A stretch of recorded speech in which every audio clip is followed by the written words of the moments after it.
let's talk about project one some here. So you take really good notes here because this Cap IQ is frustrating, getting Bloomberg's frustrating. I recommend you go through the frustration and you can get it to work. Gerardo did some work. I know he's working with this team. He actually was get it to work on a Mac, which is pretty impressive, but I think you either have to do a 14-day trial, which is okay, but then you'd have to cancel it or then see how much it costs to get that to work. It should work on your laptops. I know one student tried to get it loaded in his laptop today and he got it all loaded, but then it won't let him log in. And that's been my problem in the FSC. It won't let me log in for some reason. It just completely kicks me out. So I'll email the IT people. So we got to get that fixed, but it's worth getting it to work because you want to get it on your resume. If you're accounting, actuarial science, or finance, Cap IQ is used a lot in the industry now. It gives you a huge advantage that you can put that stuff on your resume. Same thing with Bloomberg. Those are two things. Bloomberg Market Concepts is a good thing to do, and that one you can do from home. These are things that are really powerful. You know, I have students that want to meet with me to work on their resumes, and you don't work on a resume in Word. You work on a resume outside of class. It's what you're doing that's on your resume. It's not, you know, is this format right? That right kind of stuff. No, it's you got to be doing the right kind of stuff. Then the resume is easy, and these are easy things. Bloomberg and Cap IQ are easy things to get on the resume. So project one, I forgot to put this file out there, but it's out there now. It's the Russell 3000, which is an index of about 3,000 stocks. The file's out there twice. Here's the main file we're using in our model, but once you get Cap IQ loaded, it's really frustrating to pick your company and do all of this and the sorting. It's really frustrating because every time you sort, Cap IQ starts working and you have to sit and wait for it. So my recommendation, and I think it does this, and Gerardo does it in the video, right? To do it this approach, is to take this file and pick your company first and get your company and everything else lined up, and then copy and paste that over. So let's do one of them. So who wants me to do their company? All right, Alex, what are you doing? UPS. Okay, so first thing I'm gonna do is gonna take everything out here. So y'all know how to select everything. Y'all know how to do that. Control Shift down. So get rid of everything. Then I'm going to go find UPS. So there it is. So there's UPS. I'm going to put a 2 next to my company because we're going to sort it so your company's on the top and all your competitors are below. And then I'm going to look over here to the right and figure out what category do I want to use. I've got industrials. That's way too big. What if you're doing well, we don't have any restaurants. What if you're doing a restaurants? You'd probably do restaurants. All right. If you're doing Costco, you might actually have to do 2 categories. So you can kind of test a little bit. So you might look around. Transportation would probably be pretty good for UPS. We'll see. So you want anywhere from 30 to 70 companies. The model's set up to do 50, but it sorts by size. So if you do 70, it's just going to look at the top 50, which is fine. So let's try transportation. So that's in column F. Now this is real important. Everybody be real careful here. When you sort, don't sort from row 1 because then you mess up the entire file. All right. You need to sort from row 4. So you highlight from A4 over to I, whatever. And we're going to sort, we said by F, right? So I'm going to do data, sort. I'm going to get rid of that. And we'll do it by column F. So I'm going to go down and find UPS. There's UPS. Here's transportation. That looks like a pretty good group. That's a lot of companies, isn't it? So I'm going to put 1s by all the competitors until I fill up all of the transportation. Now I have airlines in there. I don't really like airlines in this group, so I could go through and get rid of the airlines. I could go back and sort it by the air freight and logistics, but that may only be 6 companies. You know, so you have to kind of play around. So I like doing the larger group, but here what I might do is go down and you know what? I'm going to get rid of the airlines. I don't like airlines in there. Passenger airlines, I mean, they are transport, you know, but they got people, not a bunch of boxes. So it's a very different group. So get rid of all the airlines. There's not a lot of them. There's only like 15 of them. and fewer now, right? Spirit's about to go under.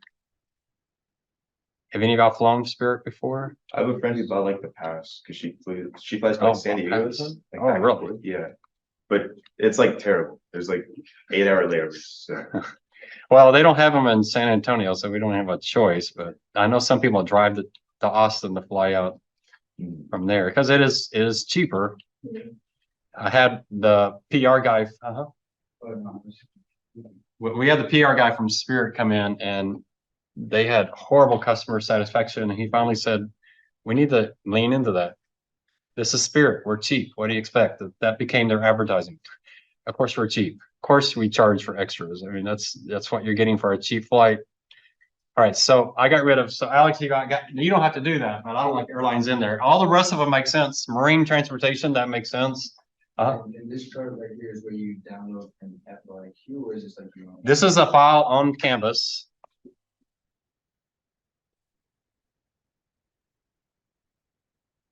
So if you look under files for projects, it's this file right here, Excel. So y'all see how this Excel file here and this Excel file here has the same Russell 3000 in it. But if you adjust that, it's going to cause Capital IQ to go through a really, really long calculation. So I'm saying get your company and the competitor set up in the Russell file, and then you can copy it on. And Alex, I'm going to show you how you can copy it over. All right. So I'm using this file. I'm going to also have this file open as well. And so I've got my 2s, my 1s here. So I'm going to go back to where? A1. Someone say no. Go back to A4. Control Shift down. And make sure you only go over the column I. That's real important. If you go further in column I, and when you copy it back over, you're going to delete that on the other file. All right. So now I'm going to sort it. And here, what's the sort? You may want to write this down. I'm going to sort it by column D, largest to smallest. Why? Because that'll put the 2 at top, which is UPS, and all the 1s below. And then I'm going to do a second level where I'm going to sort by column I. And there I'm going to do largest to smallest. That's the market cap of the firm. So the largest firms are top. So that way, if I have more than 50 companies, I'll kick out the really small companies. Now, if your company's one of the really small companies, that's not a problem because I got a 2 there. So the 2 is going to dominate. So when I do that, what's going to be on this first line? UPS. What do you think is going to be the second line? The largest competitor, probably FedEx, maybe. Who knows? I don't know if FedEx is the second. No, Union Pacific. So FedEx is way down here. So I got my firm at the very top, but see, column I is the market cap. So I got my company there on the market cap. Everybody understand that? Are you recording this on Zoom? Yeah, Zoom is going. It's on the YouTube. I was on YouTube. Okay. Yeah, it's on that as well. So now I'm going to copy. One thing I didn't do on the YouTube video is being real careful. When you copy, again, make sure you only go through column I and only copy from A4 down. Be real careful. And I'll show you why that's the case. I'm going to do Control C to copy. And I'm going to go over to the Excel file and go back to A. I'm going to right click and hit that 1, 2, 3. All right. So I get all that data. And so now I got UPS loaded in there. You want to see why I'm only going through column I to look to the right of column I, all this data. If you get some of those blank cells and you copy, you're going to lose all that data, which is not going to be good. All right. I'll do it a second time, but y'all see. So once you have Cap IQ loaded up, Alex, as soon as you paste that into the file, Cap IQ is going to go crazy because it's been loading all of this data in. All right. And then the second thing Alex is going to do is going to go to the tickers page, and he's going to put the name of his firm in there, UPS. Whatever you type on the tickers page, that's what's going to show up in your graphs. So don't type UPS Corporation, US Inc. Incorporated. Why don't you want to do all of that? Because when you go to the graphs, it's not going to fit on the graph. It's going to be too big. All right. So use a short name. UPS. Don't put incorporated or corporation. Just put enough so you know what it is. All right. Copart. Just put Copart. All right. And when you do that, it won't work here because we've got the data's not coming in. But here you can see how UPS fits on the graph. I'm getting all error messages because I don't have Cap IQ here. I'll try to remember to bring my laptop so I can show y'all Cap IQ stuff in class. But now, Alex, they say, hey, you got it to work, you got all your data. What I would recommend you do, once you get all your data and it's all loaded, there's a page here called Cap IQ, and you'd have all your data. You might select that entire page and copy it and repaste it as values, and then save it as a separate file, because you're going to get real frustrated every time you load the Cap IQ file. Cap IQ is going to start working. You have to sit there and wait for it to finish. So once you get your file like you want it, you can take, that's the only page that has Cap IQ formulas on it. So if you copy and paste it as values, then every time you load the file, you won't have to mess with all of that. There are a few other issues with this file. So if you want to send me your file and say, please look through this professor suite to make sure it's okay, I'm fine with doing that, because there's a few places. One thing I've struggled with is when there's no data, I want it to just say no data. And so when it does averages and medians, ignore that, but I can't get Excel to ignore that. So I've had a few issues with that. All right, so I'm going to do this all again. Who else wants me to do their stock?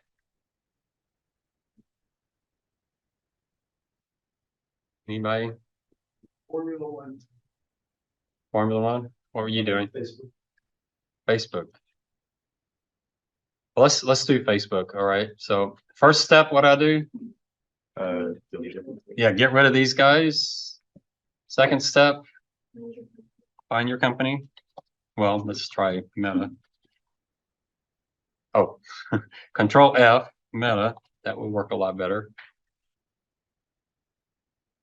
All right. So next step, The two. put a 2 there, and then we're going to look. Now, they created a whole new sector. They call it communication services. They used to have telecom, which was, AT&T, and telecom was the smallest sector. Then they created communication services. So they moved Google and Meta and a few other massive technology companies out of technology and moved them to communication services. When you see communication services doing great, like they did last year, Facebook did well, because Facebook is so massive, and Google, they're so massive, and they're doing well. Communication services doing well. You never notice AT&T because AT&T's stock price never moves. It's the same amount. I bought AT&T, had it for like 3 years, the same price the whole 3 years. It's like, I give up. I'm bored with this company. So Meta's a big one. So which of these do I want to use? I'm going to do media and entertainment. Now that's going to bring in Disney.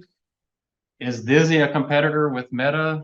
That's kind of shaky. But again, you can, Mariana, if you want to, you can go through the list and just take out the ones you don't think belong in there. But I'm going to use column F again. So where do I go? A4. A4.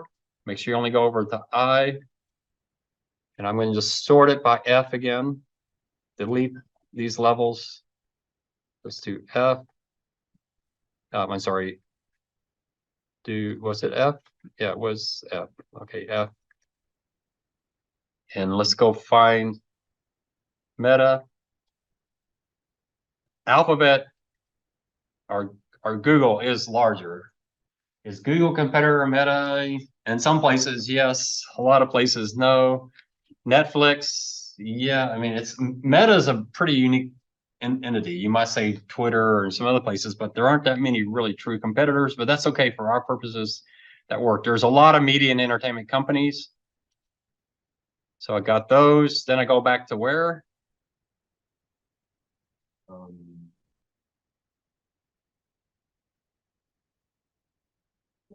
A4, and then we're going to sort that. This time we're going to sort it by D first. So we get our company at the top.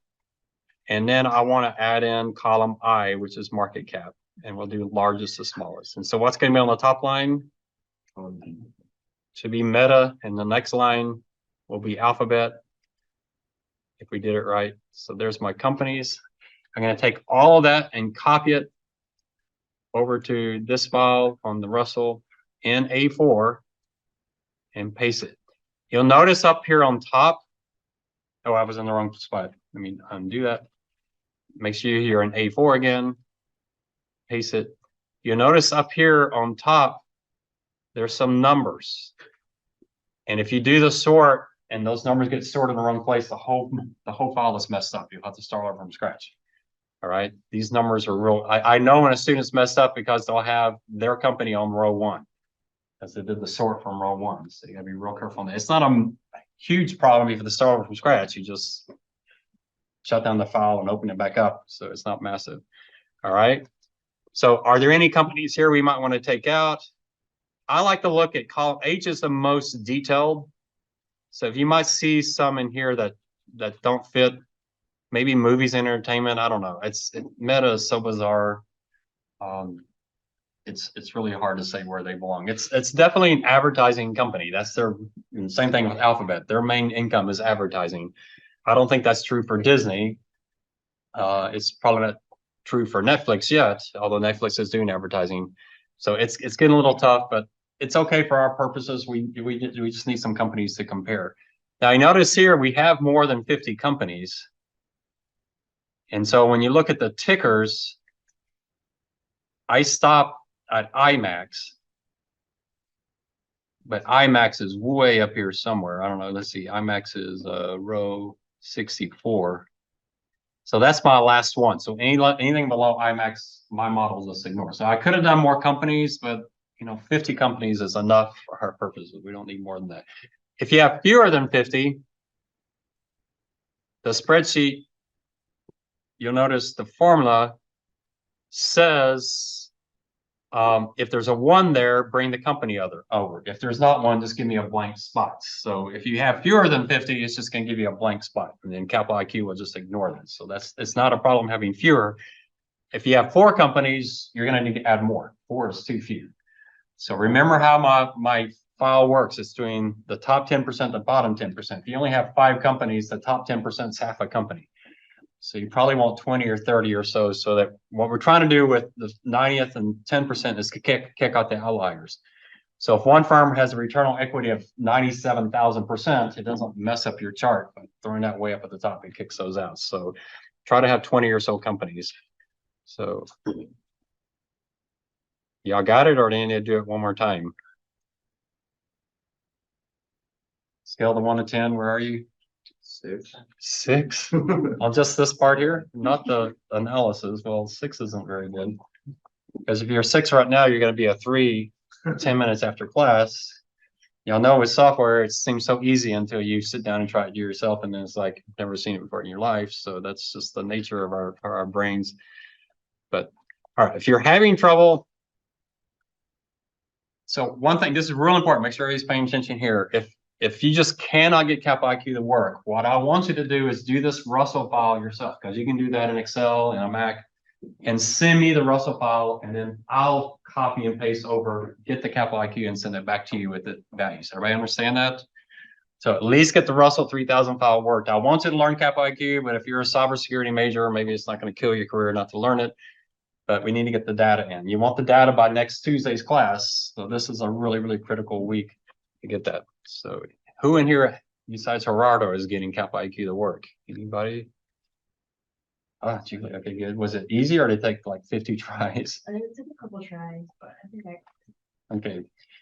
So make sure once you get the Excel add-in that you log in, when you click on the Cap IQ button, it shouldn't be grayed out. It should be there. That's been part of our problem is I'll get it all loaded, but for some reason it won't let me log in.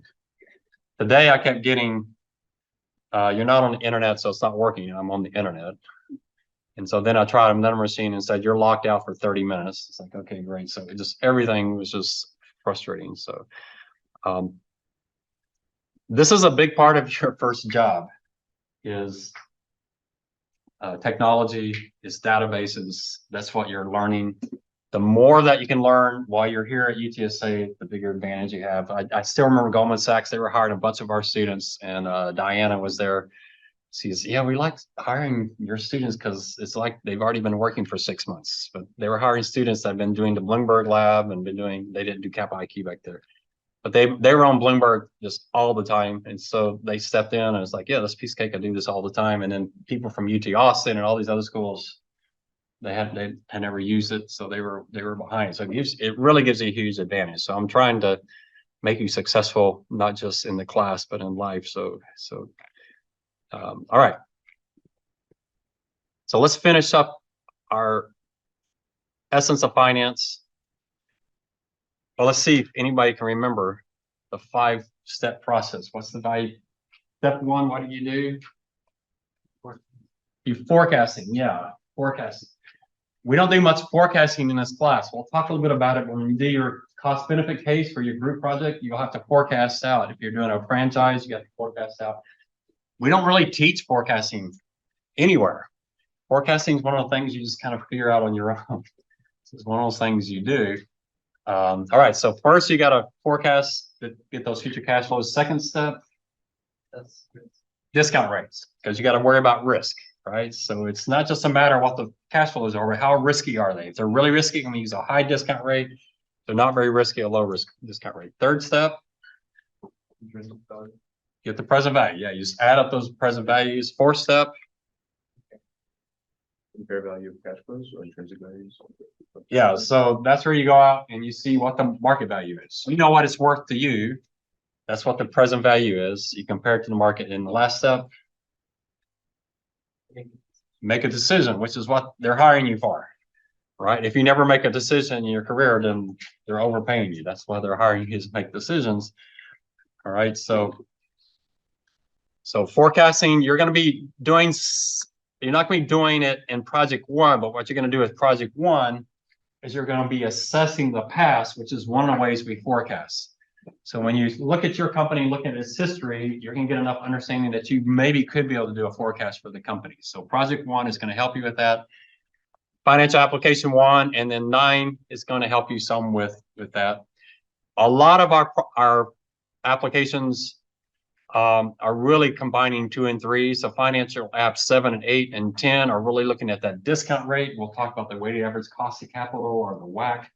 We'll look at capital asset pricing model. Those are very related to discount rates and risk. And then you have several applications, which is just discounted cash flows. How do you do an amortization schedule? Those kind of things. And so you have a few of those. And in your group projects, essentially doing all of those. You're going to forecast. You're not going to spend a lot of time coming with the discount rate. We'll talk about it. That'll be pretty straightforward. And then you'll do the entire project and you have a final decision. Do we do this project or not? So we're going to be focusing in on this in the class. All right, there's a really good podcast, Investor Field Guide. It's a really good podcast. And he had this guy, Patrick O'Shaughnessy.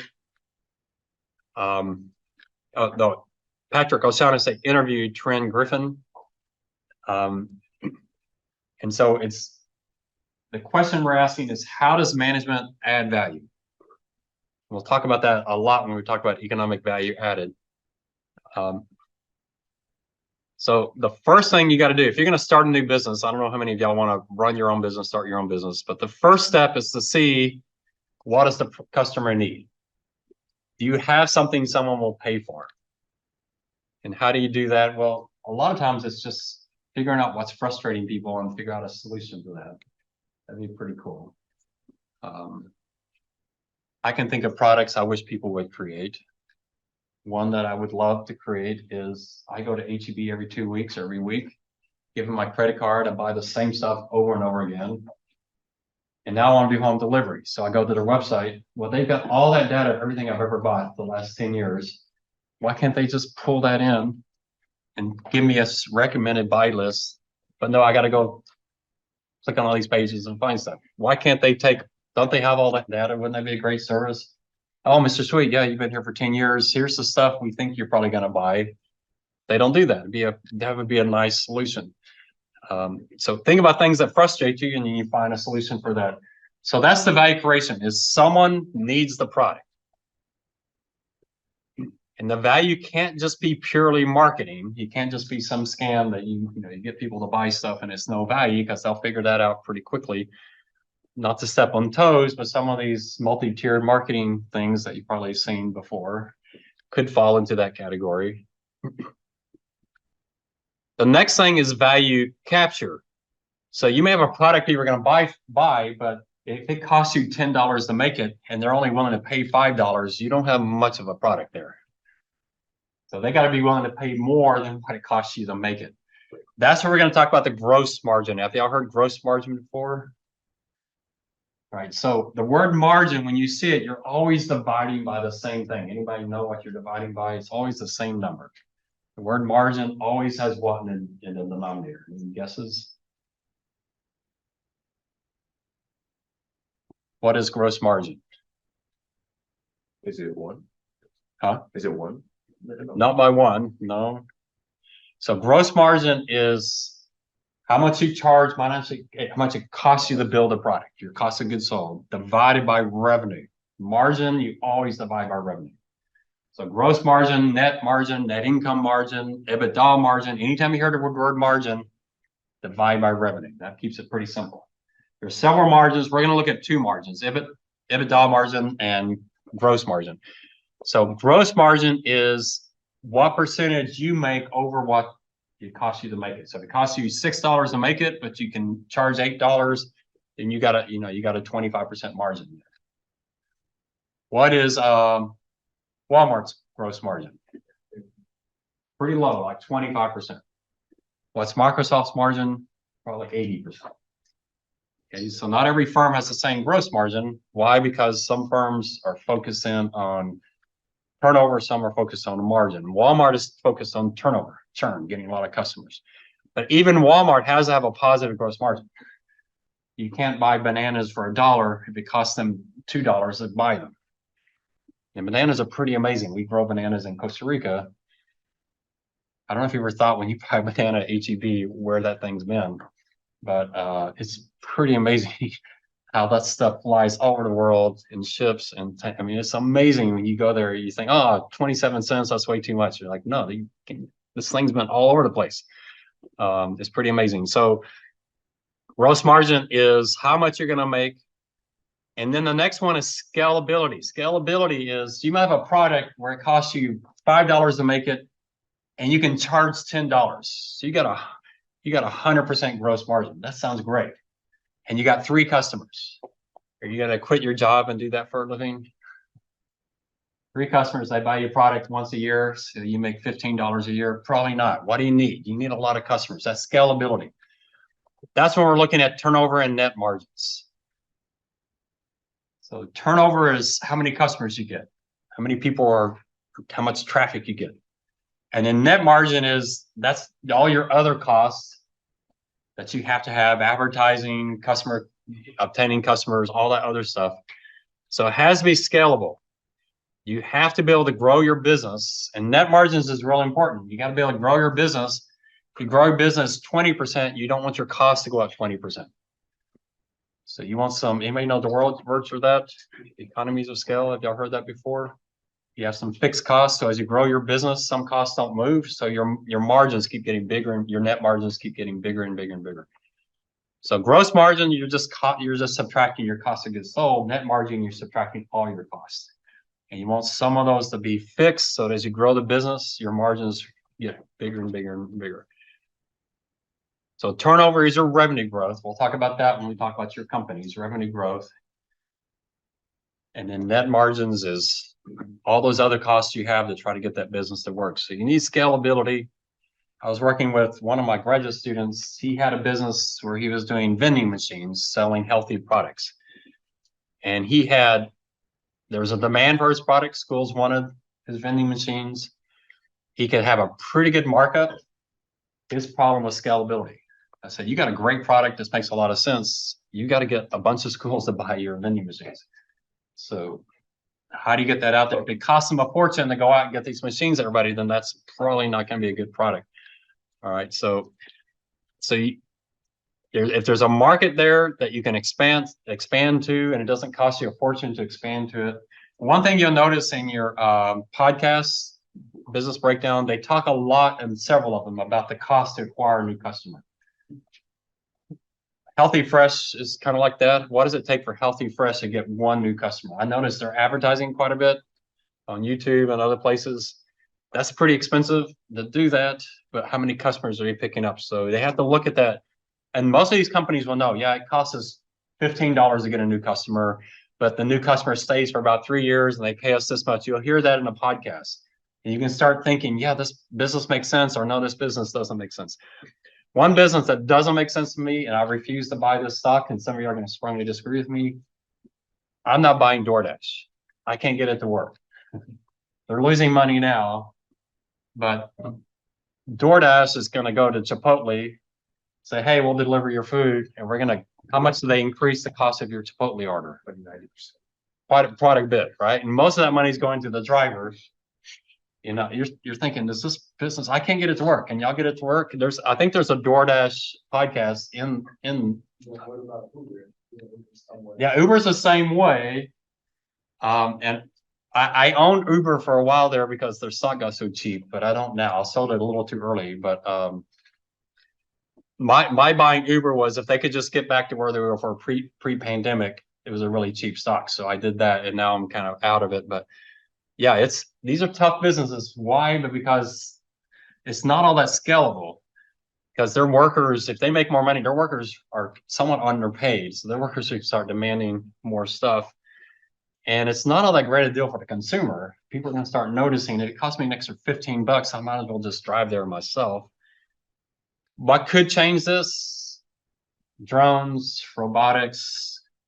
I don't know if in New York City, supposedly there are robots that are delivering food now. I don't know if y'all have seen that on TV. That's kind of weird, isn't it? Like there's some campuses that have robots, like universities. That Oh, really? that literally deliver meals.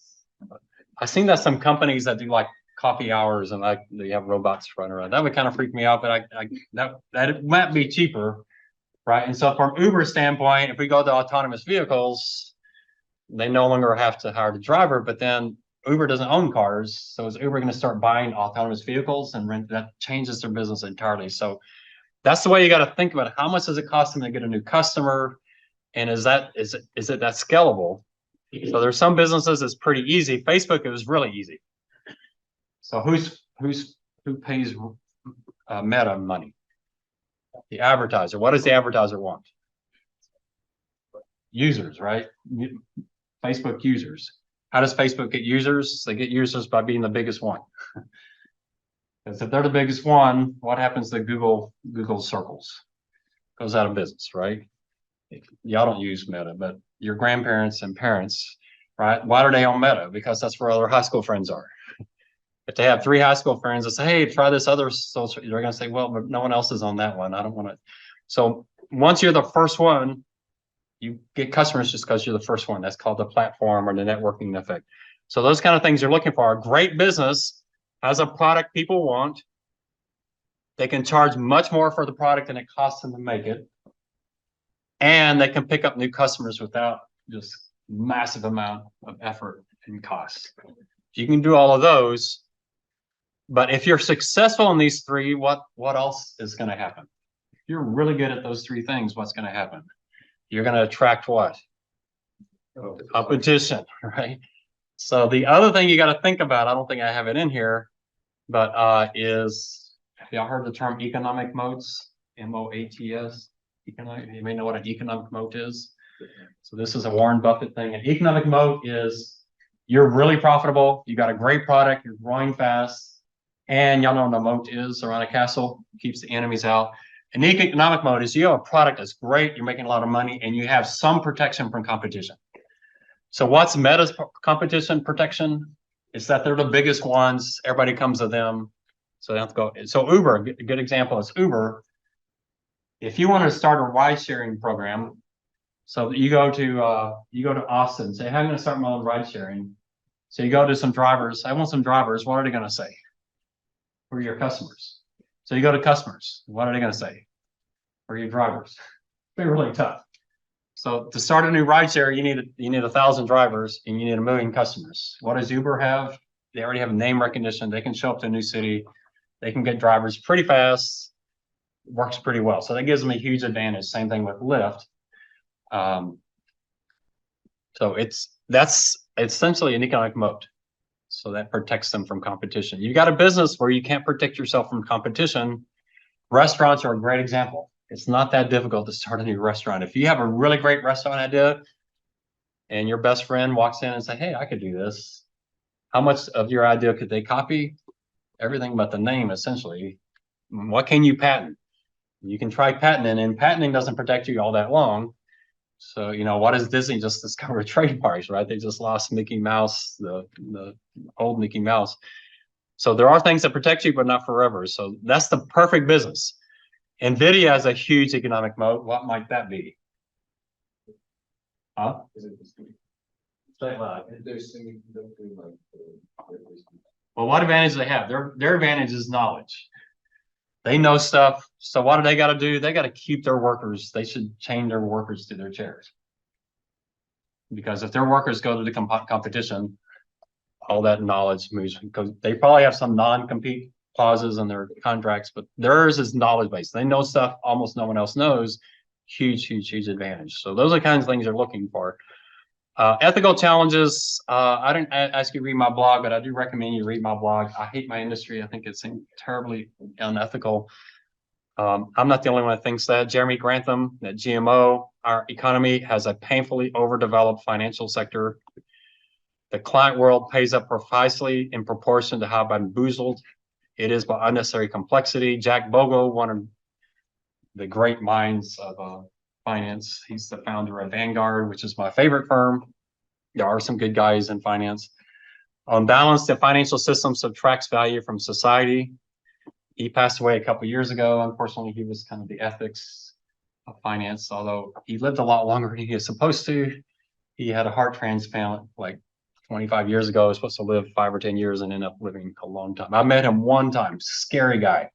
He's big. He's like, I don't know, 6'3", 6'4", and just big. When he walks into the room, you know he's in the room because he's so famous. So I just kind of stayed out of his way. Great guy, though. He's just kind of the conscience of our industry. The whole investment management business together gives no value to buyers. That's the way it has worked. Mutual funds charge 2%. Then brokers charge. We're just charging fee after fee after fee without adding any value. So that's what he says about our industry. In fact, when he started Vanguard, his goal was to provide financial services really cheap, and he got sued. And he was taken to court, and they said shouldn't be legal. You shouldn't be able to charge less. What do you think about an industry that gets a new player gets sued because they want to charge lower prices? That sounds like a pretty horrible industry, doesn't it? And he won the lawsuits, fortunately. Charles Ellis, another, he's still around, but he's getting up there. Active management may be the only service ever offered that costs more than the value delivered. Then The Economist had an article, the incentives that govern the actions of financial service tend toward speculation rather than long. So a lot of people agree with me. Whereas the issue one is conflicts of interest. So if you have a financial planner, and if y'all use wealth management, financial planners, y'all might not need one. The first question you should ask is, how are you compensated? If they say, well, I'm paid commissions. So you say, oh, so if you offer me product A, you make $500. If you offer me product B, you make $50. I can kind of guess which product you're going to offer me. What product should they offer you? The one that's in your best interest. But if they make 10 times more product A than product B, what are they going to do? They have a family, they got kids, they got to offer. There's a product that I hate that generally pays a 10% commission. Can you imagine a product where people walk in with 500,000 bucks and the person selling it's going to make $50,000? What do you think that person's incentive is? Do you think they're going to be honest about this product? That is a horrible product. So my least favorite product, a friend of mine, I saw him the other day and he goes, hey, I got this product someone was showing me. Can you just look at it? And go, I already know what it is, but send it to me. And sure enough, it was this product. I said, I wouldn't touch that product.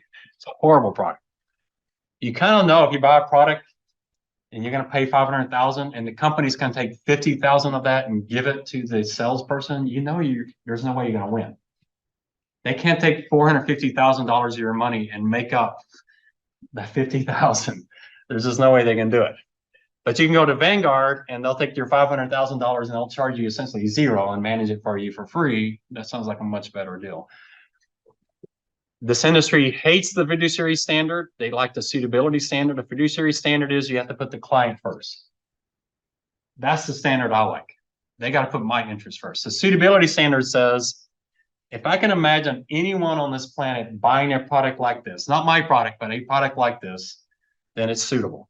My product can be horrible, but if someone has a good product and it makes sense that somebody in this world could buy that product, it's suitable. Does that sound like a good standard to you? Pretty horrible standard. Commissions, I hate commissions. So I would never pay, I know when I go to buy a car, commissions are influencing that. I know if I go to Men's Warehouse, that they're gonna try to sell me, all this stuff I don't need. But those are small transactions compared to your financial wealth. So I don't like these. Those that are in finance, I hope you don't work in these jobs. You have nothing to show for it. You're paying all these fees and you're worse off than if you hadn't paid the fees. Jack Bogle shows this in his, he talks about time weighted versus dollar weighted returns. He shows it in his book.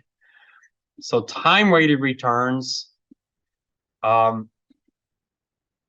weighted returns are what you actually made. That's your actual true return. No, I'm sorry. I got that backwards. So time weighted returns is what the industry advertises. So what time weighted means is if you walk in with $100,000 and give it to them, and right after you walk in, the market crashes 20%, they say, hey, that's not our fault, that's your fault. So they take that impact out. So that impact of bad timing, that's out of time weighted returns. Dollar weighted include the impact of timing. So the industry advertises time weighted. Why? Because they say, hey, it's not our fault. You invested at the wrong time. So I should get dinged because of your bad timing. So I'm going to take that bad timing out. Dollar weighted is what you actually made. So what does the industry advertise this column? They advertise that they made 40%. What did their customers make? Essentially zero. What do you think about an industry that advertises they make 40 when their customers are making zero? Sounds like a disconnect. Now, what does the industry say? Well, it's not our fault. That's all bad timing on them. They bought tech stocks in 1999, right before the crash. They bought the wrong stuff. They're chasing performance. And I say, yeah, that's true. But I got one problem with that. Why do their customers chase performance? Because the industry advertises to chase performance. What does the industry do? They advertise their funds that have done the best the last 3 years, which is what? The funds that are about to crash. So yeah, it's bad timing on the customer's part, but then the industry influences that bad timing. So I blame the industry for that. If you're going to follow your own portfolio, you need to be doing dollar weighted returns because that's your actual return. If you watch my wealth management YouTube video, I have a budgeting Excel file that I offer out to whoever watches that. It does dollar weighted returns. That's how I do my portfolios, dollar weighted. But the industry advertises time weighted, not dollar weighted. And there's a big difference in those two. And what Jack Bogle says is we're no longer investors in finance, we're marketers. We're selling stuff. We're not managing people's money. We're trying to get people hooked. We had a wealth manager come speak to our investment society, and I was just amazed. He says, yeah, the best guy in this business isn't really all that bright, but he's really good at selling. It's like, well, that sounds kind of bad to me. I want the smartest people in my business doing the best, not the trickiest, but beating the client rather than the market. Rampant underperformance. That's something Charles Ellis that I mentioned earlier. Somewhere in the neighborhood of 85 to 95% of people trying to beat the market and selling the product actually underperform the market. That's why I love Vanguard. Vanguard just sells the market. They do what's called index funds. Have you ever heard of those index funds? Vanguard, just when I was at UTSA, we were always graded against all the other firms. And my portfolios were always like third, fourth, or fifth. We're never second. We're always third, and we kind of flip between us and Fidelity. Vanguard was always number one. And so I told Michael, I said, Michael, Vanguard's number one, but that's because they do index funds. Take their index funds out, re-rank them and see how they do. Guess how far Vanguard fell? They didn't fall any. They're still number one. Just a really good firm. Who owns Vanguard? It's customers. So Vanguard, I worry about Vanguard because they're getting really big. They're almost as big as BlackRock. It's a big firm. I worried about firms. USA's gotten really big and they've lost some of theirs. USA kind of was the Vanguard out there for a while. They've gotten so big. So I worry as firms get bigger, they kind of lose that. But Jack Bogle, he was like, we're going to do things right. We're going to treat the customer right. We don't have stockholders. We don't have to worry about profit. So we need more firms like that. Hopefully some of y'all will start a firm like that. And then especially the life insurance industry, I would tell you, if your parents are talking to a life insurance salesperson, tell them, don't do anything without talking to you, and then you come to me and I'll tell you, no, don't buy their product. The life insurance industry they sell some great products that have really low commissions, and they sell horrible products with really high commissions. The products with low commissions are really good products. You should buy them. The products with high commissions are horrible products, and that's the ones that they're selling because that's where they can make the most money. So I have a lot of problems with this industry. How do you protect yourself? What's the incentive of the company? Is it a fiduciary responsibility or is it suitability? You want a company that says your best interest first. What are the incentives of the person selling to you? The first question you ask them. If your wealth manager is commission based, if they're getting 12B1 fees from their mutual fund, you don't want them making decisions based on how they're getting paid. It should be your in best interest. So wealth manager just charges a fixed fee no matter what. That's probably the safest because there's no incentive for them. But you got to be careful. They may be fixed fee, but they're also getting 12B1 fees. So they may say they're fixed fee, but they don't tell you about the kickbacks they're getting. So you got to be really, really careful on that. And now, how complex is the product? The tax treatment can be important. A lot of life insurance products are wonderful for shielding taxes, but what the IRS giveth, it takes away with complexity and illiquidity. They're hard products to get out of. So you got to be real careful on that. One thing you can always do, this one product for life insurance that I hate, it's so terrible. But one thing you can do is to say, hey, show me how this product would have done the last 50 years versus if I just gone to Vanguard and done something simple. And the studies have shown these complex products underperform about 96% of the time. And when they do outperform the 4%, it's just barely. You hardly even notice it. Does that sound like a good product? Not a very good product. One way they make up for it is the tax. So it's a horrible product, a lot of fees, but if you hold it for 20, 30, 40 years, you may be able to break even because of your tax savings. But you got to go 20, 30 years to make all those commissions all that up. So it's just a terrible product.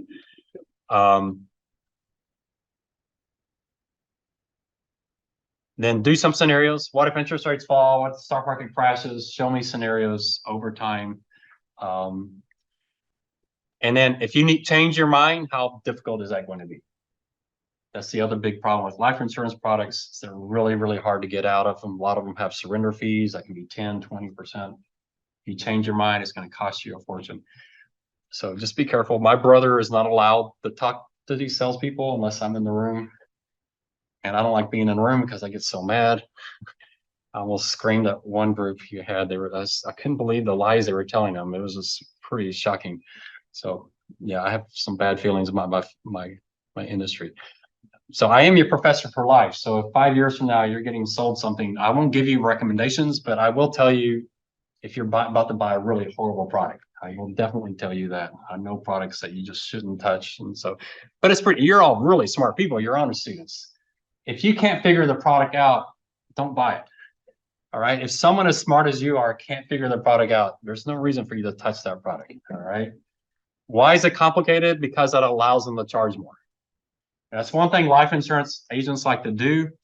Is they like to talk to you about something really complex, but talk to you like it's really simple. And what are you thinking? I'm not understanding this, but they're going to think I'm stupid if I don't get it. And so they'll go, you see what I mean? See how great that is? You go, oh man, I better say yes, right? Because your ego, you're thinking, man, I better say yes. You end up buying it because you don't want to embarrass yourself. And they're very effective at that, especially with senior citizens. It's really effective at it, and it's just a horrible business. So sorry, I hate this, my own business. What does that mean?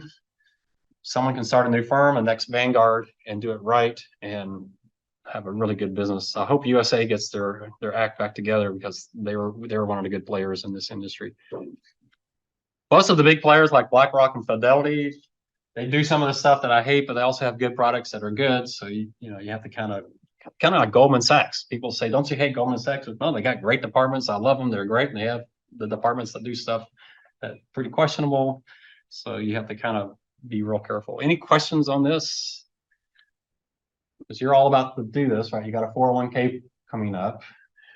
You're probably going to have someone start offering you kind of, so how do you make these kind of decisions? One thing that's real simple, I think I gave you all a list. No, I didn't put it in here, but one thing is low fees works. The less you pay in fees, that works. That's why Vanguard's is so good. They're really, really cheap. Complexity never helps you. You do have to worry about taxes. So your 401k plan is good. A Roth IRA is good. If you have a 401k, you probably can't do the Roth. You can do a Roth 401k, so you might do that. So have y'all had that decision yet? Yeah, I've heard of it. Yeah, Roth, but when you get your 401k plan, you may get kicked out of your Roth Oh, because there's a limit. You can't do the max in both. yeah. So, but a lot of 401k plans have a Roth 401k. So you can put after-tax dollars in, but you never tax forever. So, you have to kind of think what you're going to do that. So taxes is important, which to me is where wealth managers add their most value, is they're really good with managing taxes. But picking which investments is not something they're good at. So I wouldn't do that. All right. I'm going to jump now to the class notes. Any questions on anything? I don't know what time it is. I'm not sure I can trust that clock. Let's see. It says it's 2:46 here. All right, so 3:21. All right. What's the difference between a Roth and a 401k? Well, 401k is what your employer provides you. And so you get to put before tax dollars in. So if you make 100,000, you put 10,000 in the Roth, you're only taxed on 90,000. I mean, if 10,000 into 401k, you're only taxed on 90,000. What that means though, is since all the money going to 401k is not taxed, when you take it out, it's going to be taxed. You have to take it out at age 70. And they're going to make you take it out based on your life expectancy. So it's 100% taxable. If you do the Roth, you put 10,000 in, you're taxed on your 100,000. So you have to use after-tax dollars. So you don't get a tax deduction. But once you put in your Roth, it's never taxable. All right. So most people think the Roth is the better deal. I'm not convinced on that because our government has a lot of debt and they're going to find money somewhere. There's no reason the government 20, 30 years from now can't say they're going to start taxing Roth IRAs. So there's no promise, right? They got to take money from somewhere and you guys are going to have the money. My generation is the one that messed it all up. But we're all retiring and we're going to fight like mad for our Social Security. So you guys are going to have to take care of us. So we've ripped you guys off. And then you're going to be the wealthy ones and you're the ones that are going to pay the bill. So my generation has made you much poorer, but can't do much about that. Is the life expectancy based on the like age? So I know they're trying to increase the age that people are like requiring to. They may change that if people are living longer, but if they change it, then they're going to get less tax. So they have some issues. Yeah, there's almost Medicare and Social Security are a disaster, especially Medicare. The only obvious solution is to push back the eligibility date.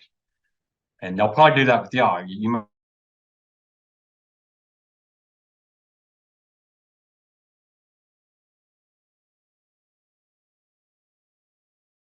just pushing retirement ages back, which is probably what they'll do. But it's a mess. And unfortunately, your grandparents vote.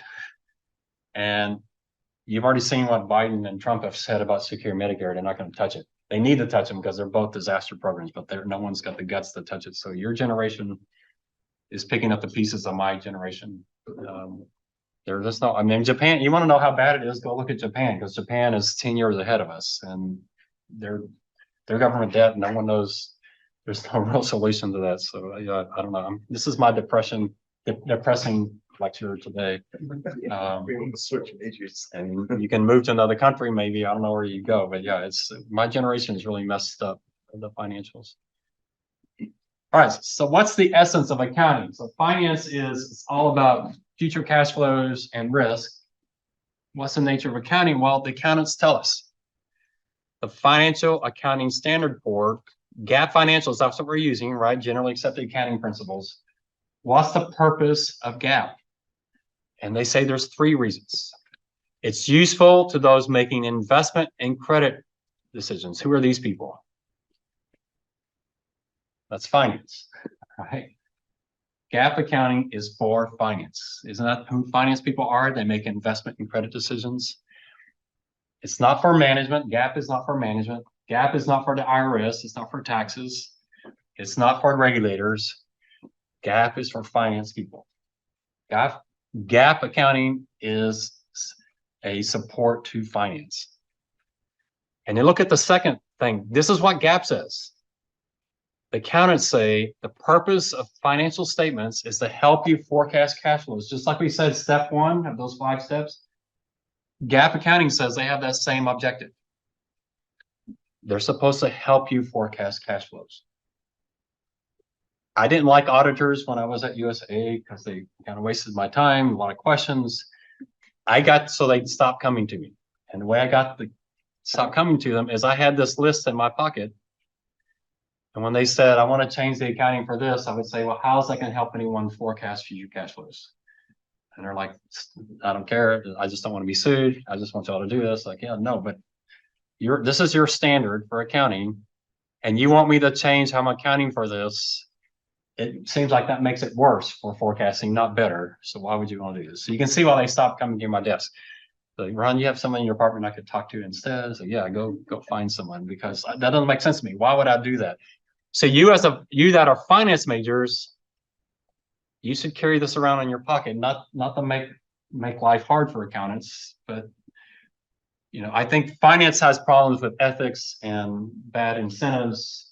I think accounting has problems where they forget the core reason why they exist and they get into the weeds. And so I think sometimes we in finance need to step back and say, wait, GAAP accounting says you're supposed to help investors and you're supposed to help them forecast cash flows. How is what you're asking me to do helping either one of those objectives? And then the third step is, make balance sheets and income statements. Yeah, you produce financial statements, but subservient to those first 2 things. All right. Now, one of my finance students kind of got carried away and he started telling his accounting majors to go get him coffee and stuff. It's like, no, that's not what I'm not saying accounting works for finance. I'm saying what accounting does is a support to finance. And there's a lot more accounting does. There's the tax side, obviously.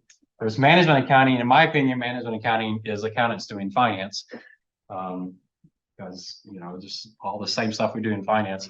But the GAAP financial part of accounting, the accountants themselves say it is to support the finance function. It's investors and creditors. It's forecasting cash flows. That's the purpose. All right, we already talked about conflicts of interest in finance. There's really 2 of them. There's the agency problem. The agency problem is one you'll hear about probably in economics class. It's senior management versus stockholders. Is senior management doing what's in the best interest of the stockholders? We won't talk much about that, but you may have heard, the purpose of management is to maximize the value of the firm to the stockholder. There's a lot of debate about that. What's the responsibility for corporations to society, to their employees? I like what the Mandarin says. If you're going to maximize value for stockholders, you're going to have to treat customers well. You have to treat employees well. There's no way you're going to rip off your customers and treat your employees poorly and maximize value for stockholders. You got to juggle all those things perfectly. And then the other one is one we're just talking about: Wall Street versus Main Street. The incentives, the compensation, complexity, asymmetry of information. The people selling knows a lot more than people buying. So you have those 2 conflicts. In college, you usually talk about the agency problem. We tend to ignore this one, and I don't know if we're too embarrassed to talk about it or if a lot of academic professors just don't realize how bad this industry has gotten. Y'all probably never heard of Occupy Wall Street, have you? That was a big protest many years ago where people were in New York City blocking things. The guy who took my place at USAA worked at AIG, and he got to the point where if you had a gym bag with AIG on it, you had to leave it in the office. You couldn't go on the streets or you'd be attacked. They used to sneak out the back doors. That's how bad it got. If you were associated with Wall Street in any way, people were running after you and maybe not hitting you, but screaming at you. All right.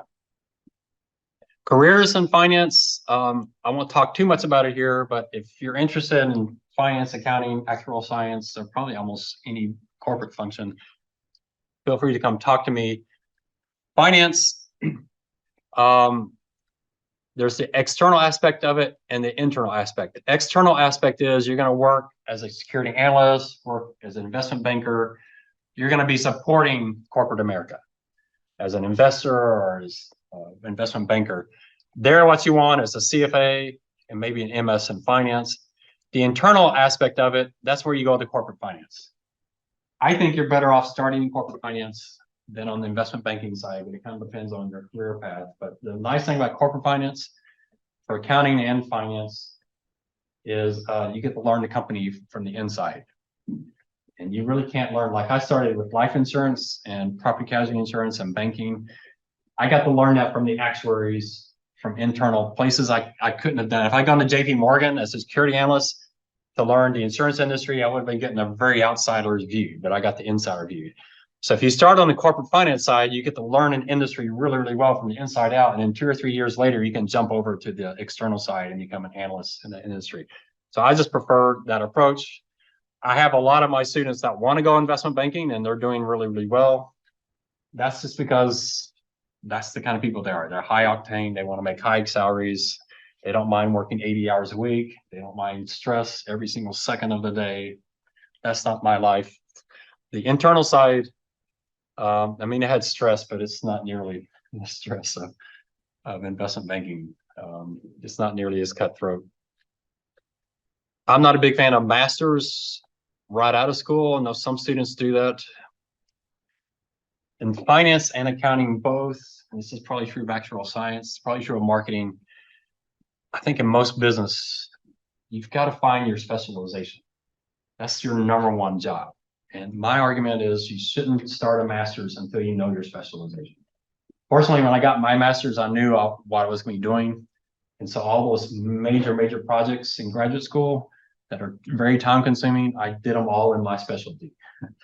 So I knew, hey, I want to focus on these industries. So all my projects I picked on that industry. So if you are going to do a master's, move as far away from your degree as you can. So if you're a marketing major, don't get a master's in marketing.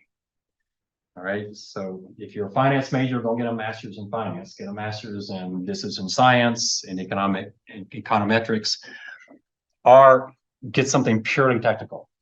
Coding, coding is pretty important for machine learning and those kind of things. So if you're going to do a master's pretty quickly after school, I would recommend you go as technical as possible. I think it's and I'll probably get in trouble saying this, so don't tell anybody, but I think it's a terrible idea for an undergraduate finance major to get an MS in finance. It's about 90% overlap. You're getting the exact same stuff again. So I don't recommend that. Accounting the same way. When you think about accounting, I get really in trouble here. So I took 30 hours of accounting and my first job was accounting. And I show up to my first accounting job and discover the accounting I needed were the first 3 hours. The other 27 hours was a lot of detailed and stuff insurance companies don't do. So I had all these classes on FIFO, LIFO, and all that kind of stuff. Well, insurance companies don't have any of that. All the special accounting for insurance, I had to learn it from scratch because it didn't exist. And that's part of the problem when you're taking accounting classes and you're taking finance classes. Accounting and finance gets very specialized. There's accounting for Boeing. There's accounting for Walmart. What's the biggest sale for Walmart? It's probably going to be the cost of goods sold, don't you think? It's the FIFO, LIFO, those kind of things. What's the accounting for Boeing? It could be probably the sales recognition process. There's something. For USAA, it's a reserving process and how that works. Graduate school and undergraduate school can't teach that stuff. It's too specialized. They can't have a class just on insurance accounting. So I'd recommend you give yourself some time, 2 or 3 years, to figure out your specialization and then see if you need. And my number one recommendation, I think this works really, really well. Find the job you want to have in 10 years from now. The mistake a lot of students do is they look at the qualifications for the job they want now. What you want to do is look at the people who have your job that you want from 10 years from now and see what degrees they have. So if you want to be CFO of a mid-level company, go find CFOs of mid-level companies to see what degrees they have, see what their background is, and set your path like that. Don't say, hey, I need these things for this entry-level job. Because really, entry-level job, you just need your undergraduate degree. And then you can kind of decide from there. You don't have to decide all that. But anyway, that's my recommendation. But, feel free to call me. I start off on accounting, end up in finance. Accounting, very principle-based, written rules. There's a balance between logic and just compromise. Some of the rules don't make sense because they had to worry about General Motors or whoever. And they had to have rules that fit for everybody. But there's a massive amount of complexity, a lot of debits and credits. You're providing information for decisions. Accounting doesn't actually make decisions often unless it's management accounting. That was probably my number one reason why I switched. I still remember my boss went out sick on the day presenting financials, and so I got to take her place. And it doesn't look good when the president of the company is doing this to you, right? Speed it up, speed it up. But I remember saying the stupidest thing is like our annuity revenues were up last month because we sold more annuities. And the CEO was like, wow, thank you very much, Ron. That's very insightful. I'm thinking, wow, that's not very good information. So I jumped to finance where the decisions were being made, and I just like a lot more. Management accounting is more in that kind of thing. So I went from telling people how past decisions were working out to getting to the front end of making decisions. So I just prefer that. I didn't realize I had that inside of me, but I did like it. The first time I picked up the phone and moved $1 billion in one phone call, I was like, hey, this is pretty cool. Then I hung up and then I go, oh, wait, I hope I did that right, because that was a lot of money. But I mean, it's kind of cool to do that versus the accountants that are saying, yeah, Ron just moved $1 billion from this account to this account. You know, it's the stress comes from the workload. The stress here comes from you're making decisions that can lose people a lot of money. So, you know, you got to live with those decisions. There's a lot of reconciliation in accounting. Finance, we read tremendous amounts. If you go to Victory Capital right now and walk in there, it's like no one's working. They're all just sitting there reading, but that's their job. And when they go home, they have a bunch of things, you know, a bunch of papers on their arms. You just read a lot. This is one thing. If you're a finance major, you need to figure out how to work reading into your life. So what I did is I decided anything I'm doing sitting in a chair that I can do on a bike, I now have shifted to the bike. So all my reading I'm doing on my bike. So I can get as much exercise as possible, right? Because you're gonna, you know, be sitting around a lot more in your first job. You got to figure out how to exercise. So if you have a conference call, what do? You walk, you get up, get on headphones, and you start walking around the company, right? So that's what I've done. So a lot of reading. I do a lot of audible reading now, and so I'm on my bike. So I love The Economist. I read The entire Economist every week. Got a lot of great ideas. That takes me. That's my Friday, Saturday, and Sunday. 12 hours on the bike is The Economist. I get that out of the way. A lot of stuff. So accounting probably needs to be reading as well, but probably not as much. All right. Any questions on that? Are any of y'all like not sure of your career pick yet? Any of you are like, yeah? Are y'all all like 100%? This is what I'm going to do the next 50 years of my life. We got it. No. I was clueless when I was your age. I had no idea. I was really good at accounting. I was doing great in my classes, but I had no clue what an accountant did.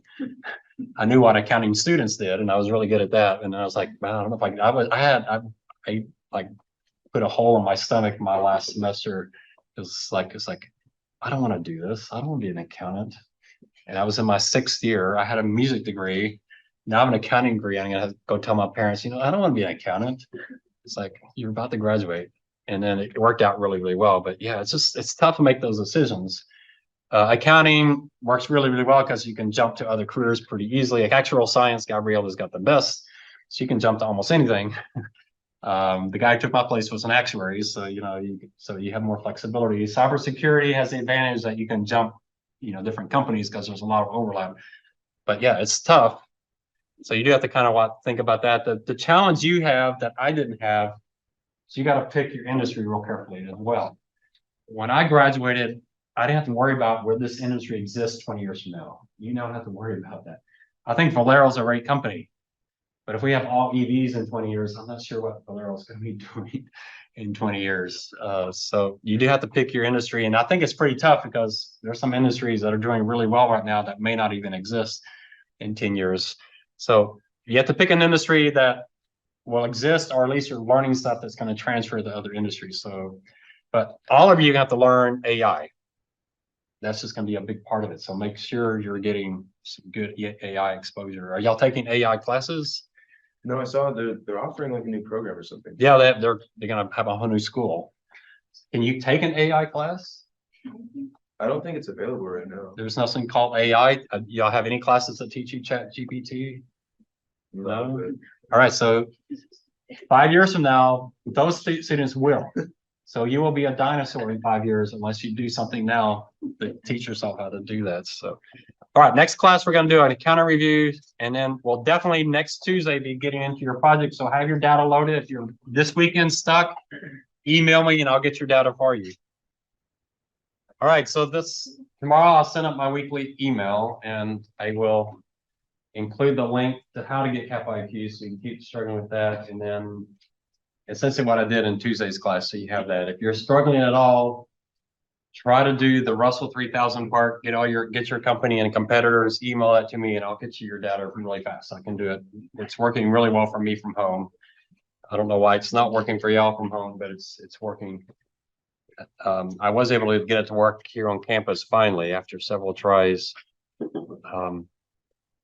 They need to fix, I don't know if every college has the same problem with Cap IQ. They need to fix it because you need to learn it. You need to get on your resume, especially your accounting, finance, or actuarial science. It's an important database to know.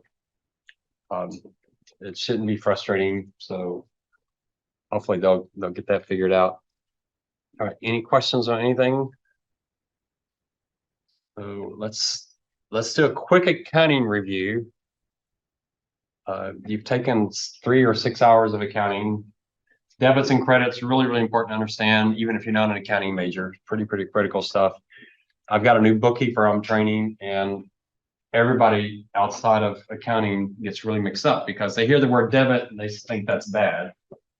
And they hear the word credit and they think that's good. That's because they're thinking about their bank account. The bank is speaking from their standpoint, not from yours. So when they say debit, it's because they're harming themselves and helping you. When they say credit, that's because they're helping themselves and they're hurting you. So you got to get used to a debit. Well, okay, if you increase an asset, what is that? That's a debit. If you increase a liability, that's a credit. That sounds kind of good for debits and bad for credits. Revenue is what? It's a credit and expense. Debit. All right. So if you have that down, you're pretty good shape of understanding double booking entry accounting. So we're gonna focus not on debits and credits, but on the financial statements. Anybody off the top of their head remember the 4 financial statements? Statement of cash flow. We'll definitely use that. Balance sheet, income statement, statement of owner's equity, which we'll probably never use, and you'll probably never use statement of owner's equity. Now, it's gotten a little more important because of the comprehensive income aspect, but we're not going to use any of that, so you don't have to worry about it. It's not that there's not useful information in the statement, but all of its information is available elsewhere, so we don't really use that statement. So there's 3 statements that we're going to use, all 3 of them. So we have financial statements, and there's 2 types. There are point of time statements, which is the balance sheet. It says that this 1 second, this is what they have. And then there's the flow statements that say, how do we get from point A to point B? All right. So the balance sheet says, this is what we have today. The income statement, cash flow statement, and owner's equity statement tell you, how did you get from A to B? Essentially what they're saying is, how did the balance sheet change? So the cash flow statement tells you, why did cash change? The income statement tells you, why did net worth go up because of net income, and then the owner's equity adds in dividends and other things. But that's what we have at point of time. So the balance sheet says as of, and the income statement, cash flow statement, they say further period. You remember that? Further period ending as of. All right. Now, hopefully in your accounting class, we're not going to do it in this class, but did they teach you if you have a balance sheet and an income statement, you should be able to produce a cash flow statement? Did they show you how to do that? Y'all remember? It sounds like Alex's class did. Some of y'all did that. Could y'all do it today if you needed to? That's when you really know you understand accounting. So that's pretty critical to be able to do that. It can be tough because it's not always obvious where everything goes because there's some pretty big complexity. So we're going to be using GAAP financials. There's other accounting. There's tax filings at UTSA with insurance companies. The taxes for insurance companies is ridiculously, maybe the most complex taxation there is. This is pages and pages and pages. There's regulatory filings. Again, I work for insurance companies. They have GAAP financials and they have statutory financials. I actually like the statutory more than the GAAP. The statutory gives you so much information, just ridiculous amounts of information that the GAAP doesn't. So I love the statutory. You can get your hands on the statutory. If you go into an insurance company like Allstate or MetLife, they have their statutory statements out there. They're like 800, 900 pages long. It's just massive amounts of information, really useful information, but we're not going to be using statutory. And then management has their own internal that they can do. They don't have to follow GAAP internally. So remember GAAP, we talked about it last class. GAAP is for our investors. It's not for management. It's not for the IRS. It's not for governments. GAAP is for stockholders. So we're going to focus on stockholders and bondholders. We're going to focus in on GAAP, generally accepted. Y'all remember who gives us GAAP?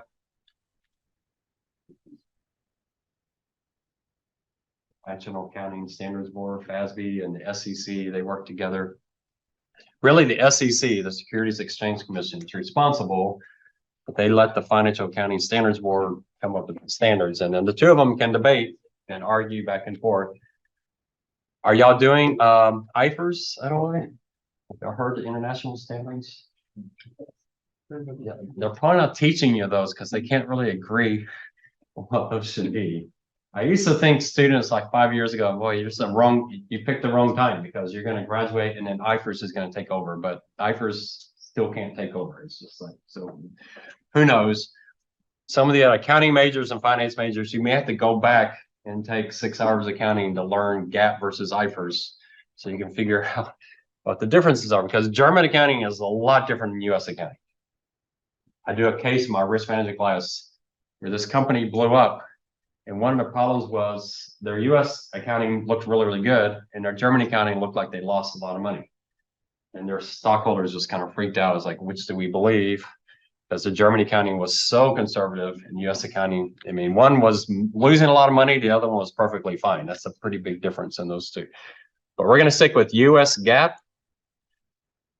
Some of y'all are doing Ferrari. Ferrari's not a US company, but have y'all heard of ADRs? Anyone know what an ADR is?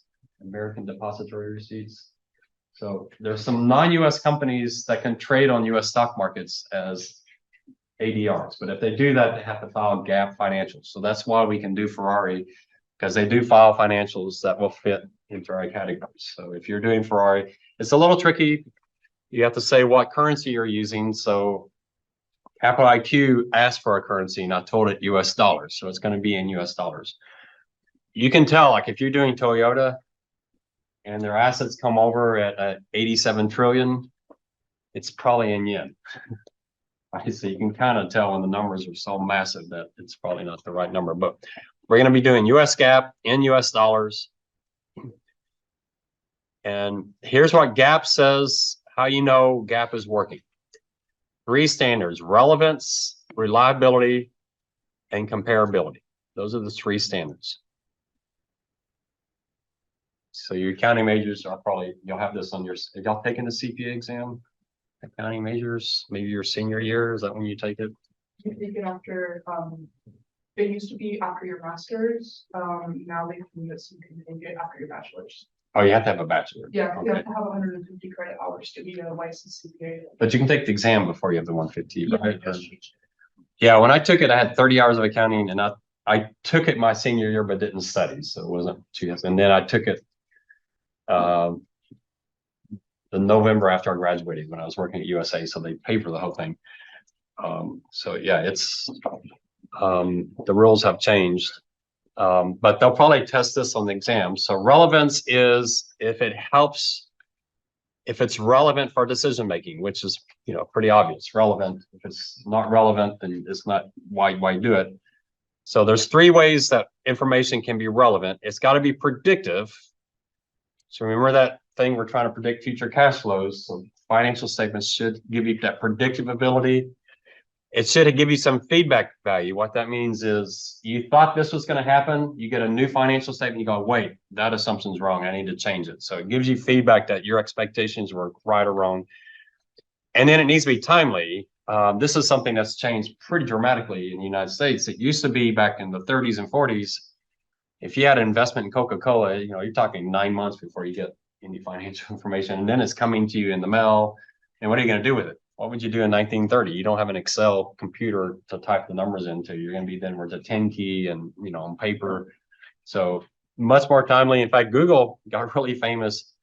They said they published their financials every single day. All their financials. That's pretty crazy. When I was at USAA, when I started, before y'all were born, we were doing financials on +7.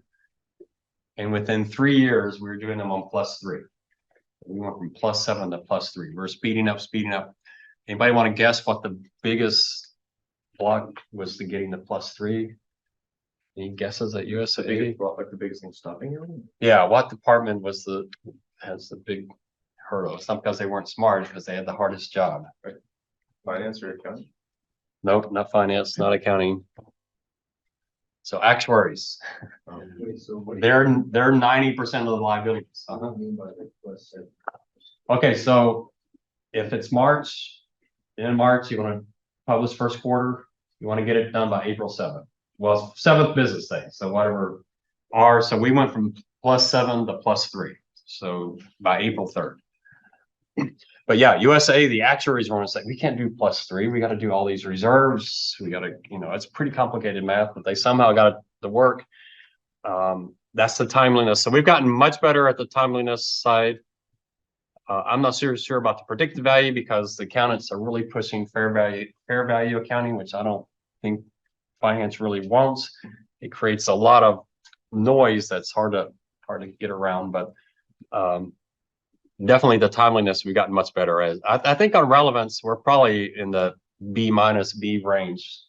Not that accountants aren't really brilliant, it's that it's a really tough job to get this to work right. Reliability here is, it's verifiable, it's neutral, there's no biases from management in it, and it faithfully represents. Here's where the auditors come in, they go in and test, make sure the numbers are what they should be. I think reliability has improved dramatically after Enron. Y'all probably never heard of the Enron case, but Enron really questioned a lot of this. We haven't had a major accounting blow up since then, because there were new rules put in place to really put a lot more pressure on management and the board to make sure these things are right. So we're probably A- on reliability. And then the last one is comparability and consistency. Comparability is you can compare one company to another company. Consistency is you can compare the same company over time. And this is where I might give accounting a D or D-. It is really tough. You're going to see this, and it's tough. It's really tough. One area they've gotten better on is capital leases on leases. They've moved away from the operating. Did y'all study leases yet? That's probably going to be a little more advanced accounting, but leases, y'all know what a lease is? Like leasing a property? Like you're renting something? Yeah, so the accountants have this thing is you can set it up as an asset with debt, or you wouldn't go on the balance sheet at all. It would just be you're paying rent, and they're trying to decide, and they had all these complicated rules. What happened with these complicated rules is that firms didn't want leases on their balance sheet because it made it look like they had a lot of debt. So if the rule said if you're above 70, you got to put it on your balance sheet, guess where they went? The 69.99999. So they didn't have, and that's what people were doing. They were playing with the rules. So I think accounting on that had just said, throwing all that out, all leases are capital leases. And I like that. That's really good. If there was a time where if you compared FedEx to UPS, FedEx uses leases, UPS doesn't. And it made them look radically different companies, even though they really weren't that radically different. It looked like FedEx didn't have much debt and actually had these massive leases that really were debt. So that's probably going to change it. But it's tough. If you think about Boeing versus Airbus, the biggest issue there, every company has their major accounting issue. For Airbus and Boeing, it's revenue recognition. Let's say China orders 1,000 planes, and it's going to take them 10 years to build them. When do they recognize the revenue? Did y'all study that in your accounting class? Do they have to wait until they finish and deliver them? Or can they recognize revenue over time? I remember those rules, pretty complicated rules, aren't they? So they get to recognize them over time. Do you remember some of the ones, percentage of completion method and those kind of things? Any of that coming back? Very complicated accounting. right? So you have to figure that out. If you're doing HEB, the most complicated part of HEB accounting is probably inventory accounting, FIFO, LIFO, all of that stuff, and that's pretty complicated. So every entity has their own. For me, for insurance, my first job, I was like, I never heard these terms in my life. What's a deferred tax? Well, deferred revenue or deferred premium? What's deferred policy acquisition costs? I remember the first thing they explained that. And then they had deferred policy acquisition costs unlocking. And an actuary explained that to me. I understood it. And then 10 minutes later, I couldn't remember anything he just said because it was so complicated. So every company has their major accounting complexities.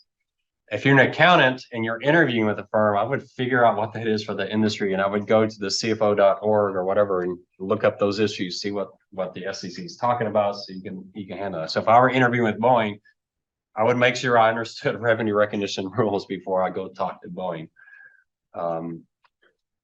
With banks, y'all probably know what banks' big issue is.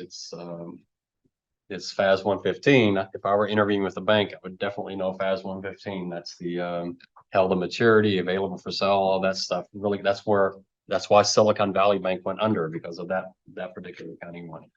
So it gets tough. So the accountants are smart, they're great people, but they have almost an impossible task on this last one because of the complaint. Every entity is a little bit different, but they want to make them consistent, and it's just tough to do that. The advantage you have, before we had Bloomberg and Capital IQ, you had to go get your own data, and it got really frustrating. Like if you pulled up an annual report and you keyed in 2020, 2021, and 2022, and then you go back to 2020 so you can get 2019. When you pull up 2020, you notice the 2020 in that statement is different than the 2020 in your 2023 statement. They changed numbers, and you're like frustrating. What Bloomberg and Capital IQ do is they fix all the numbers for you. That's kind of a nice thing, right? When you bring in 10 years of data, they do all those fixes for you. You don't have to go back and recompare. So they've helped you a lot with the consistency. So it used to be much messier, but this is still an issue. Some of y'all doing Chipotle, right? Anybody? Yeah. Okay. So Chipotle, I can't remember on Chipotle. I think they're all company-owned stores. I don't think they franchise. Do y'all know? They don't franchise. They don't? Yeah. So if you're trying to compare Chipotle to McDonald's, which is almost all franchise, there's a huge, we'll talk about the impact of franchising versus non-franchising. It's a huge difference.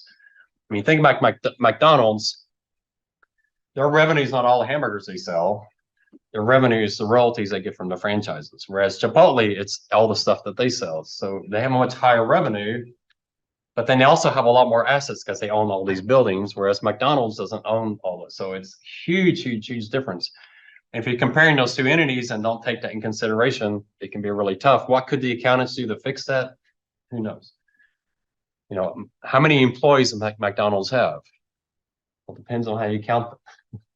Are you just counting their corporate employees? Or are you including all the employees at the franchises? They're not, those franchise employees are really not McDonald's employees, are they? They're employees of the franchise. So you can see how it gets really messy. When you do Capital IQ, so you two, I'm pretty sure if we did McDonald's, if we brought in employees, it'd actually be the employees of all of the franchise. But you have to know, when Capital IQ brings in number of employees, you want to ask the question, does that include the franchise employees?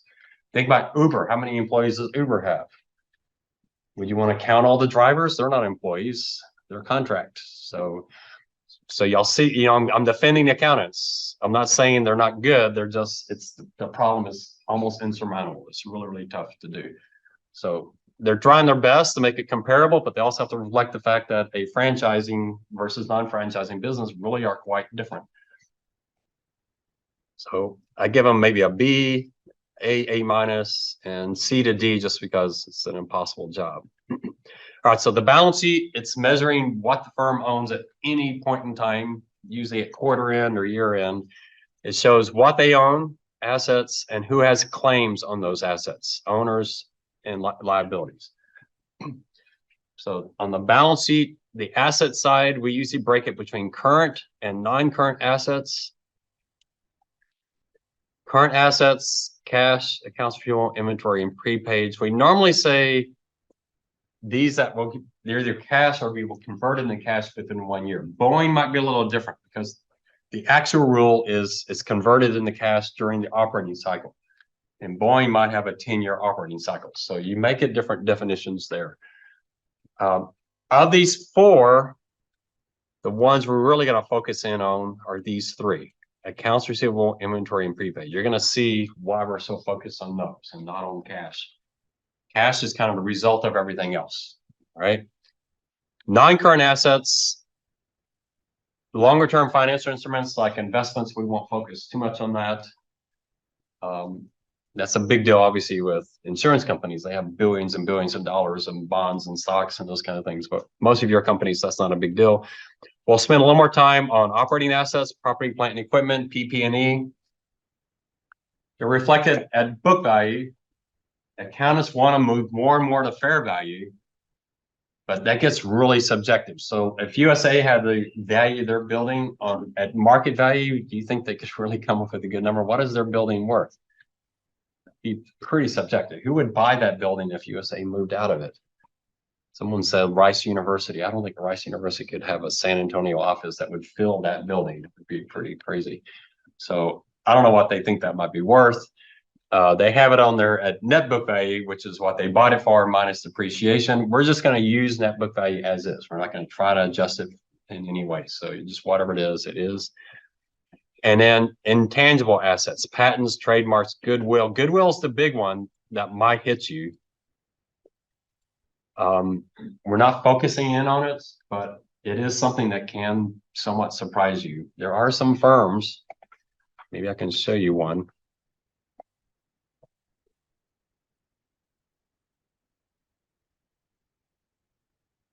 I can't remember which Hewlett Packard it is, though. So we'll have to see. I'll try HPQ first. I might have picked the wrong one.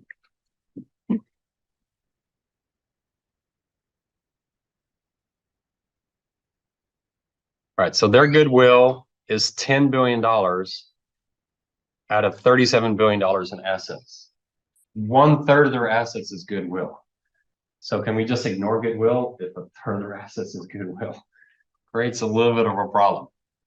What Yahoo Finance does is really interesting, is on net worth.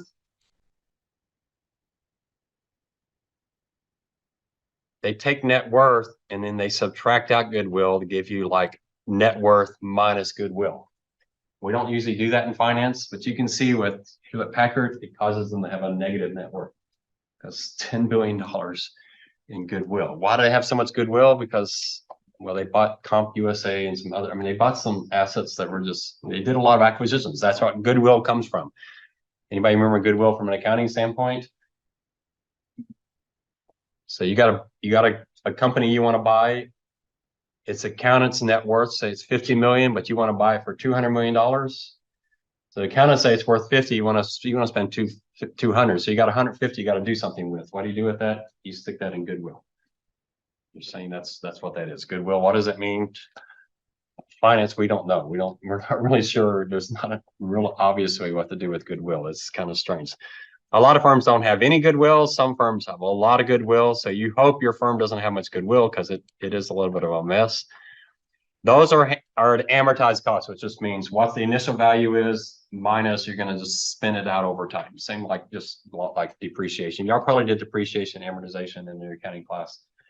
So we're just using those numbers as is, but you'd probably want to be aware if your firm has significant goodwill. There's a few of your firms on one part of the paper, goodwill might be explaining why you're seeing such weird things happening. There was a couple of firms last semester when I did this, that goodwill, they had to address goodwill because there's no other way for them to talk about that weird looking chart. So some of y'all might have to deal with that. Some assets are not on the balance sheet at all. Brand identity, employee training, research and development costs. That could be the most valuable asset that they have, is their brand. I'm going to show you something you could use on another class. You might not know this exists, but if you Google brand value, there are websites out there. See if I can find one.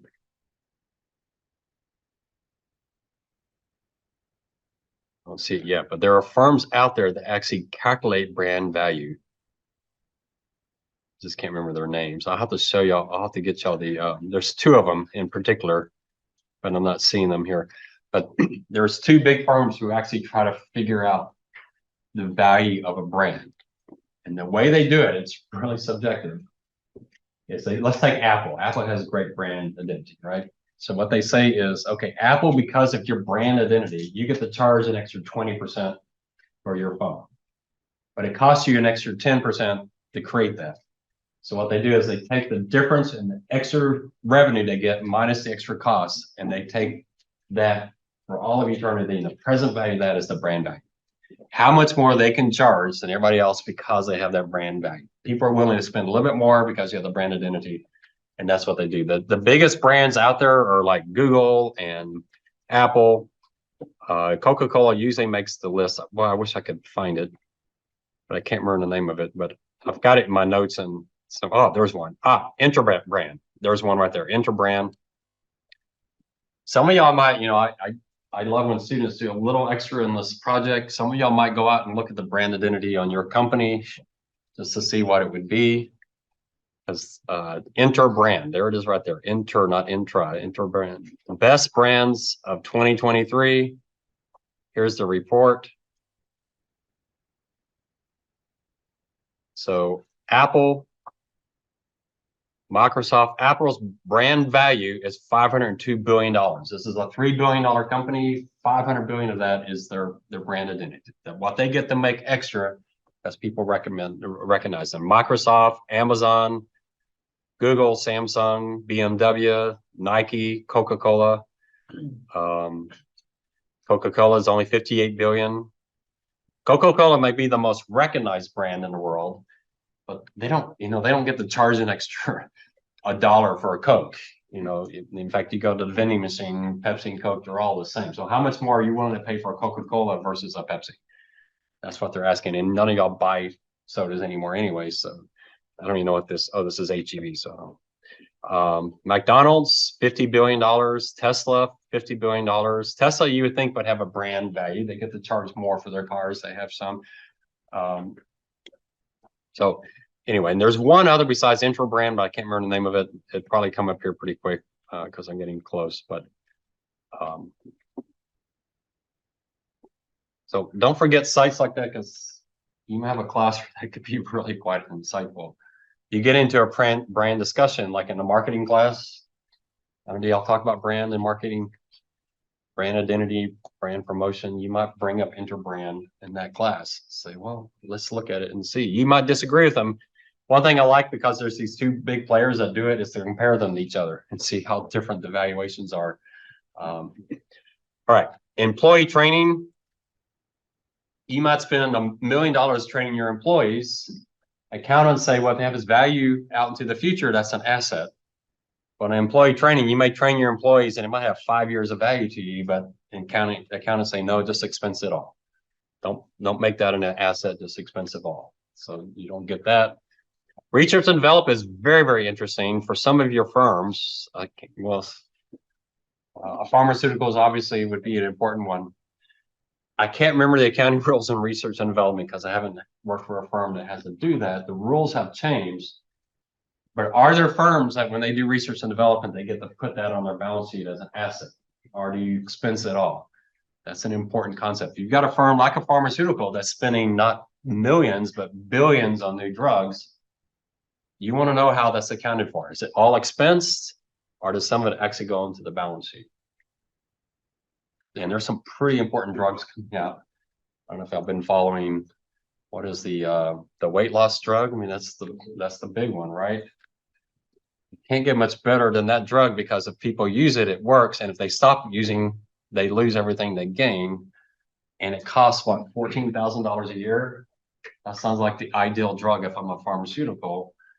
A lot of that research and development was for diabetes and other things that they just found worked for this particular thing. So, that's gonna be important. Trying to understand these companies, how they account for these things is important, because when you pull on their balance sheet and income statement, you're stuck with whatever that accounting is. and you just assume that that's the right way to reflect it, then you may say, you know, I want to do it differently. I want to look at it differently. So be aware of your firm. I don't think Chipotle has a big research and development budget, but other firms do. There are assets like goodwill that are pretty questionable, but we're just going to take them as is. And obviously property equipment, patents, trademarks, we're just putting a value in there so we have something to work with, because that's not the true value to us. So we're not going to make any adjustments, but I do want to be aware of goodwill, be aware of research and development costs, those things that really can be material to some firms. On liabilities, we're going to separate current liabilities from non-current. The current liability is just short-term ones or accounts payable and trade payables, and firms aren't real precise. A lot of firms, trade payables, accounts payable, they use them interchangeably. Trade payables, usually if you're paying someone, a vendor, because they're giving you inventory, but that's not always the case. So it's not always that precise. And then accrued expenses, that's, you know, salary payable. At USAA, they paid us every 2 weeks for the week prior. So we're essentially getting paid 3 weeks late. And that's a liability at the end of the year until they pay us. We're going to get into this so I worked the last 2 weeks, and USA is going to pay me for those 2 weeks next week. So they owe me they owe me money, and they're a few weeks late. What interest do they pay me for having not paid me on time? 0. So what's the cost of that liability? It's free. If you can borrow money for free, how much would you borrow? I'd borrow 7 trillion and put it in T-bills, right? So does that sound like a bad thing or a good thing? A liability has 0 costs. That sounds like a really good thing to me, all right? Let's look at inventory. You got inventory sitting in the factory. What kind of return are they giving you? 0. 0 or even negative, right? Because you got to pay money to have lights and heating, and you have workers. What kind of asset is that? Would you rather have inventory in the warehouse or have sold all that stuff? I'd rather have sold it. So is that a good thing or a bad thing? Finance hates it. Accountants love it. So that's gonna be our big disagreement with accounting, is what to do with these current assets and liabilities. Accountants say current liabilities are wonderful, current liabilities are terrible. Finance says it's the exact opposite. So some of you be careful. I don't, if y'all listen to your business breakdowns, some of y'all yet, hopefully you're going to hear on a few of them. They're going to say, wow, this company has negative working capital. And they mean that as a good thing. An accountant will hear that and say, well, that's bad. That sounds terrible. But no, negative working capital is a good thing. So we're going to get into that. Be ready. That's going to be where I want to have my debate with Dr. Sanders one of these days. All right. Of these liabilities, 2 of them go together, accounts payable and accrued. Debt is a different thing. Cash is a different thing on current assets. Debt is a different thing on current liabilities. So we'll see how we're going to handle those. Your non-current liabilities, it's longer term debt, capital leases, employee benefit plans. Deferred taxes, we're somewhat going to ignore deferred taxes. It's just so complicated, and it's really quite a mess. We're just going to take them as is, whatever that number is. It is just really complicated. There are some pretty large liabilities that are just pure guesses, that someone's just making a guess, like warranty costs. If Ford has a warranty, or whoever has a warranty, they've got to guess how many cars are going to break down that they're going to repair, and they got to put that into their numbers today. I work for an insurance company. 90% of their liabilities are reserves that are just guesses from actuaries. How many people are going to die? How many people are going to get sick? They even had something called incurred but not reported. That's the first time I'd heard that term. That's someone in December that has some serious illness. That person doesn't know yet. The insurance company doesn't know yet, but they have the disease. And the insurance company has a set up a reserve to pay the healthcare costs for that person from the time they get the disease, even before the doctor is diagnosed it. That's called incurred but not reported. How would an actuary come up with that? It's pretty rough, right? But they have to do that. They say, hey, there's 17 people out there that we're insuring. They have a disease and they don't know it yet, but we're gonna be responsible for paying for it, so we gotta set up the reserve. That sounds like a pretty rough estimate, doesn't it? You're just kind of guessing what that's gonna be. I worked a lot with pension plans and other plans like healthcare plans, and it was shocking to me how complicated the accounting is. A lot of this accounting has changed, and I like it a lot better now. The accountants have done a lot better on pension plans, especially.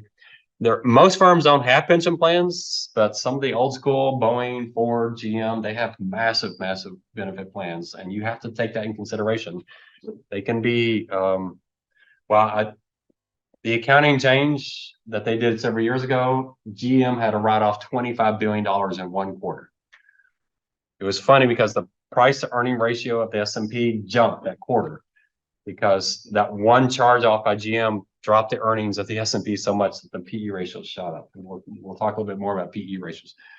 I was at a conference where the retired CFO GM was there, and he was just cussing. I mean, he's up for all these expletives talking about the new accounting rules. He hated them. And they had to write off $25 billion. I liked them. I didn't tell him that because he probably would hit me in the face. He was really mad. He didn't like the new accounting rules. I think they're a lot better. They're a lot more intelligent. If you're an accountant or finance or actuary and you're dealing with a firm with a large pension plan, you're going to have to learn those rules. That's going to be a material part of that company's valuation. We're going to take it as is for our companies. Now, when does GAAP accounting require you to put something on the balance sheet as a liability? They say you have to have two things. It has to have more than a 50% chance of occurring, and you can quantify it in some way. So if you have pending litigation and you think you have more than a 50% chance of winning, you don't have to put it on your balance sheet. If you think of a more than 50% chance of losing, then you have to say, can we quantify it? Now, what firms hate about this is you have to put all this in your footnote. Can you imagine the lawyers are suing the tobacco companies, and the tobacco companies have to put into their financial statements their chances of losing, and if they lose, how much they would lose. They have to put that in the footnote. That's not something they want to put in their footnotes. If they think they're going to lose and they can estimate it, they have to put it on the liability on their financials. But the footnotes, that's where a footnote is really, really important. If you see a large litigation, obviously, tobacco companies, that was a huge deal for them for several years there.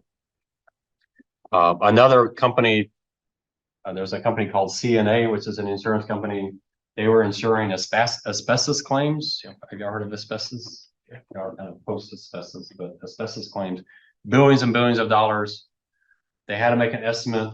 I remember one year they added like $1 billion to the reserves, and the CFO says, "We're done. We got our reserves right where we want them." The next year they had to add another couple billion. It's just so uncertain. They're just guessing. So that's why actuaries get paid so much. It's a huge part of their financials. So a lot of it's guesswork based on really good statistics, but still a lot of uncertainty there. Off-balance sheet obligations after Enron, that's not a great term, but there are firms that do have obligations that aren't on their balance sheet. Some of them are perfectly fine. So if you go to a firm that has a 401k plan, if y'all heard of 401k plans, right, your retirement plan, that's your money. That doesn't go on their balance sheet. That's like in a separate trust just for you. It is a liability, right? That's money that belongs to you, but they say it's not our money, it's their money. The assets, the liabilities are in a trust completely off of our balance sheet. So that can be a debate. USA had a big debate on this catastrophe bonds, on how to handle that. They won that debate, didn't put it on their balance sheet, but the auditors were saying we got to put that on the balance sheet. And so you can have those debates, what belongs and what doesn't belong. But typically pension plans are on the balance sheet because the company is responsible for pension plans, but 401k plans are not on the balance sheet anywhere. And then owner's equity is just the net of everything else, assets minus liabilities. It's known as the book value. In fact, we have so many terms for this: stockholder value, owner's equity, book value. We have all these terms that all mean the exact same thing. It's how much they've had in contributed capital, plus retained earnings, all their earnings from inception, and then minus if they pay dividends and those kind of things. So you may have heard the term comprehensive income. We're not going to get into that, but that's kind of talking about a bunch of other stuff going on that are impacting the firm that are kind of not in the income statement, but kind of going through. It's extremely industry specific and incredibly complicated. So we're not going to get into that, but there are other things going on. So we will definitely use the balance sheet. We're going to look at assets. We're going to look at the debt of the firm. We're definitely going to look at the working capital assets, the accounts payable, accounts receivable, inventory. We're definitely going to look at those really closely. They're kind of the most important assets for a lot of analysis. The flow statements, we're going to be looking at those statements that get us from one balance sheet to the other. So the income statement has revenues and expenses, and then they have gains and losses. The way you distinguish between a revenue and a gain is what business are they in. So if Ford sells a truck, that would be a revenue. If AT&T sells one of their utility trucks, that would probably be a gain because they're not in the business of selling trucks. So it's above the line or below the line. Above the line is their normal operations. Below the line are those unusual things that happen every once in a while. And above the line and below the line is very, very important. That gets us to the concept of quality of earnings. Firms generally like good stuff to be above the line and try to push bad stuff below the line. And say, well, you know, if you adjust for these unusual items, we really made a lot of money last year. What were those unusual things? Well, we had a strike. So that's below the line. And say, yeah, but you've had a strike like every other year the last 10 years. So maybe it's not below the line. I saw Southwest Airlines, their flight attendants are striking or maybe go strike. You know, that's going to cost them a lot of money. Is that below the line or above the line? If they have a strike all the time, then yeah, could be above the line. So that creates some subjectivity. GAAP accounting is like, you've got to go through massive hurdles to get this below the line. Really tough to do, but management doesn't. So in finance, those finance majors, you're going to discover that management can say what's normal and not normal. That can be completely different than GAAP. So they have reported earnings and then they have consensus earnings. So the consensus earnings is the earnings without all the unusual items.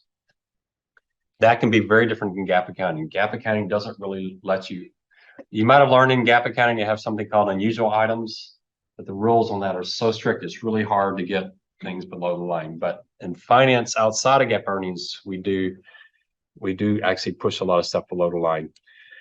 So management generally likes to have good stuff above the line and try to push bad stuff below the line. In fact, I saw a statistic that of all the adjustments above and below the line, 96% of them that go below the line are negative stuff.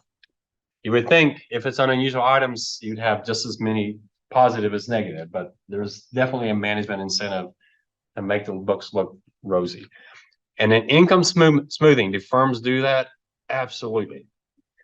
So most management knows that stockholders love nice, consistent rising earnings. And so if you had a really good year, so you did that, rather than having earnings jump, try to find some expenses so you can bring your earnings down and push that into future years so that next year you can show another good year, right? And how do you do that? You do that through the accruals. So you add extra loss reserves. Say, well, we think we might have bad debt of 40 million. Let's put that in there. And then next year we find out, oh, it wasn't 40 million, it's only 20 million. So this year we brought our income down and next year it comes back up. Why do you do that? So you have that nice, smooth income rising every year. Firms absolutely do this. I was on the board of a credit union and they had to make a decision on an accounting entry and they could do it this year or next year. And the first question the board asked was, well, what kind of year are we having? And I knew exactly what you mean. If we're having a good year, less expensive this year. And just get it out of the way. Since if we're having a bad year, let's push it the next year. And I said, well, we can have this conversation, but please don't put it in the minutes because you're not supposed to talk like that. You're not supposed to talk income smoothing. If you get an email like this and you say, hey, we can do it this year, and they say, are we having a good year or bad year? You need to delete that email and not reply to that email because that's not good. Your GAAP accounting rules is do it in the year it belongs. What you should do. It should be based on what's right, not based on income smoothing. But firms do income smoothing. The opposite of income smoothing is the big bad theory. And you will definitely see this in a year like 2008, maybe 2020. The firm's having a horrible year. They fire their CEO. They have a new CEO come in. And what does she say? Load this year up. I want this year as horrible as possible because it's the old CEO's year. And then if we overload this year, that's going to make next year look great and I'll be the hero. Yeah, new CEOs love that. They're having a bad year, load it up. I'm going to blame it on the old guy and I want all the. So that happens in really, really bad years. Doesn't happen every year, obviously. So can we trust GAAP accounting? I think it has gotten better. 2008 wasn't so much trust of accounting, but the accountants did mess up 2008 with the fair value accounting. Because of the fair value accounting for insurance companies and banks, people were having to write off 10, 20, 30 billion dollars. It made 2008 look a lot worse than it really was. And it was kind of a mess. And the accountants have had to pull back on that.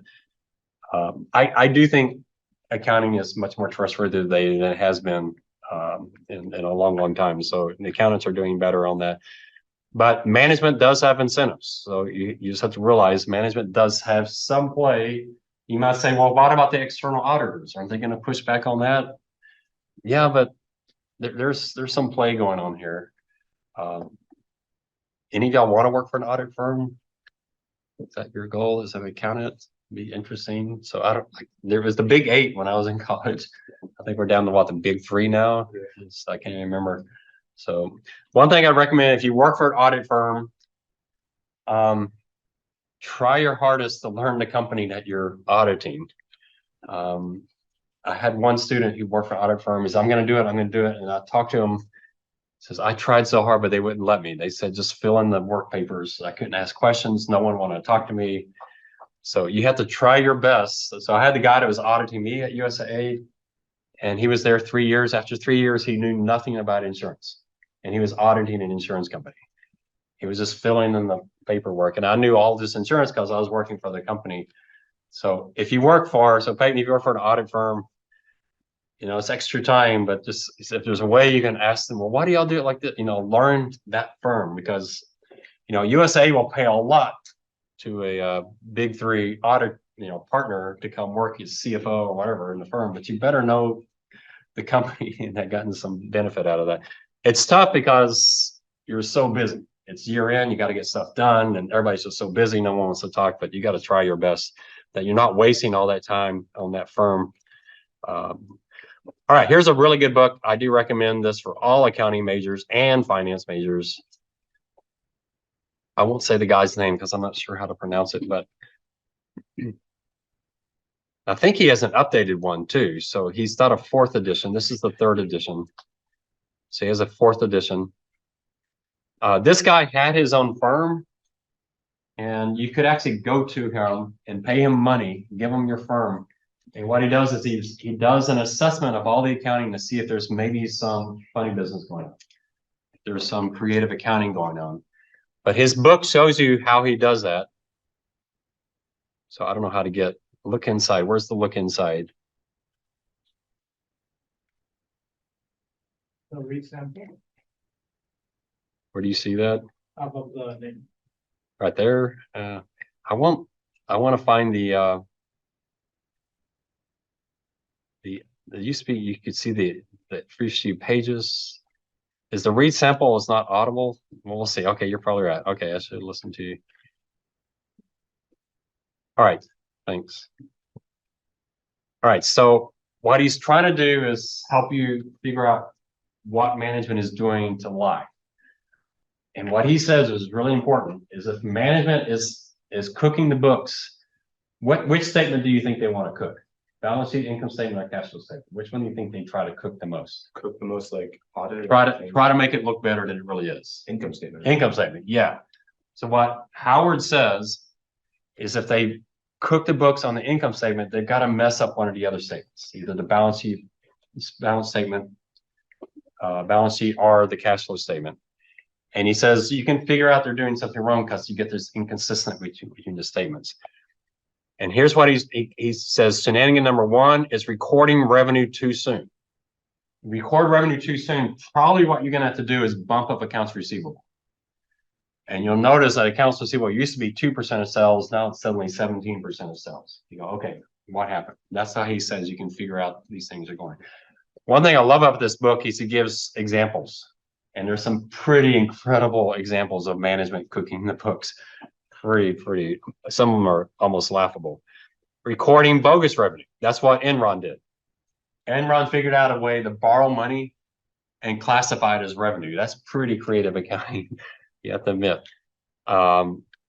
Boosting income one time. So something that should be below the line, but you push it up above the line, so it makes it like you did a really good job. And you should have told people, no, that's not going to happen again, but you don't tell them that.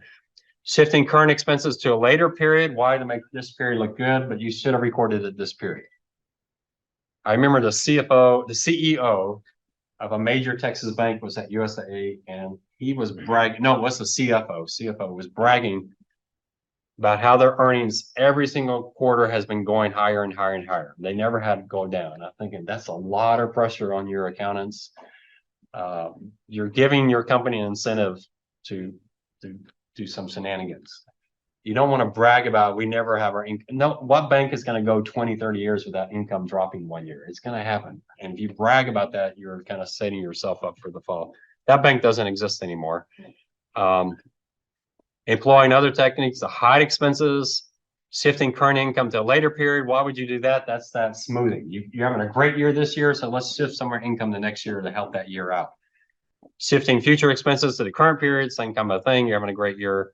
So he goes through these cash flow shenanigans. So it's a good book. It might sound like a boring book because it's accounting, but it's actually a fairly, I found it a good read. He sold his firm to somebody. I can't remember where he went. So you'd have to find where he is now, but would be pretty cool. I don't know how much he charged to do that. It might be interesting for a college student. I don't know if it's like $50 or $1,000 to do the report, but you give him the company, he comes back with kind of red flags. These are things you should be watching out for. That would be pretty powerful to do. The nice thing about the book though, is he shows you how to do it. Compare this account. We're going to do a little bit of that. We're not going to a massive amount. I'm going to show you one chart I like to use that does a little bit of this that I think is one easy way to do essentially what he's saying. So, and it's a little cheaper than your textbooks, isn't it? $21. That's what a book should cost. $21. So it's not it's not a textbook because it's not $300. All right. Owner's equity, we're going to just ignore. Cash flow statement, we're definitely going to use the cash flow statement. Now, who knows the three parts of the cash flow statement? The financing and operating. Okay, financing, cash for financing, cash for operations, investing. All right. The firm issues shares of stock and gets $20 million. Where does that go? Financing and investing are cash from operations. Financing. All right. The firm buys a new building. That's investing. The firm pays a dividend. That's financing. Anything to stockholders or bondholders. Revenue. Operating. Borrowing money. And expense. So you borrow money, you got $1 billion. Financing.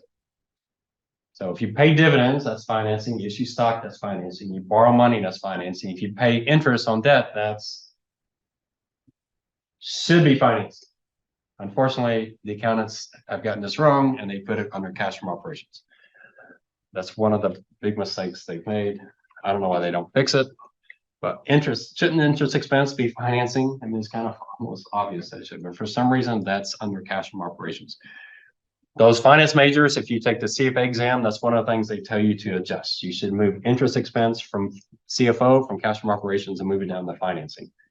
Why the accountants haven't fixed it, I don't know. So yeah, those are the elements of the cash from operations. I mean, the cash flows. So cash from operations is essentially net income net income on a cash basis. That's essentially what it is.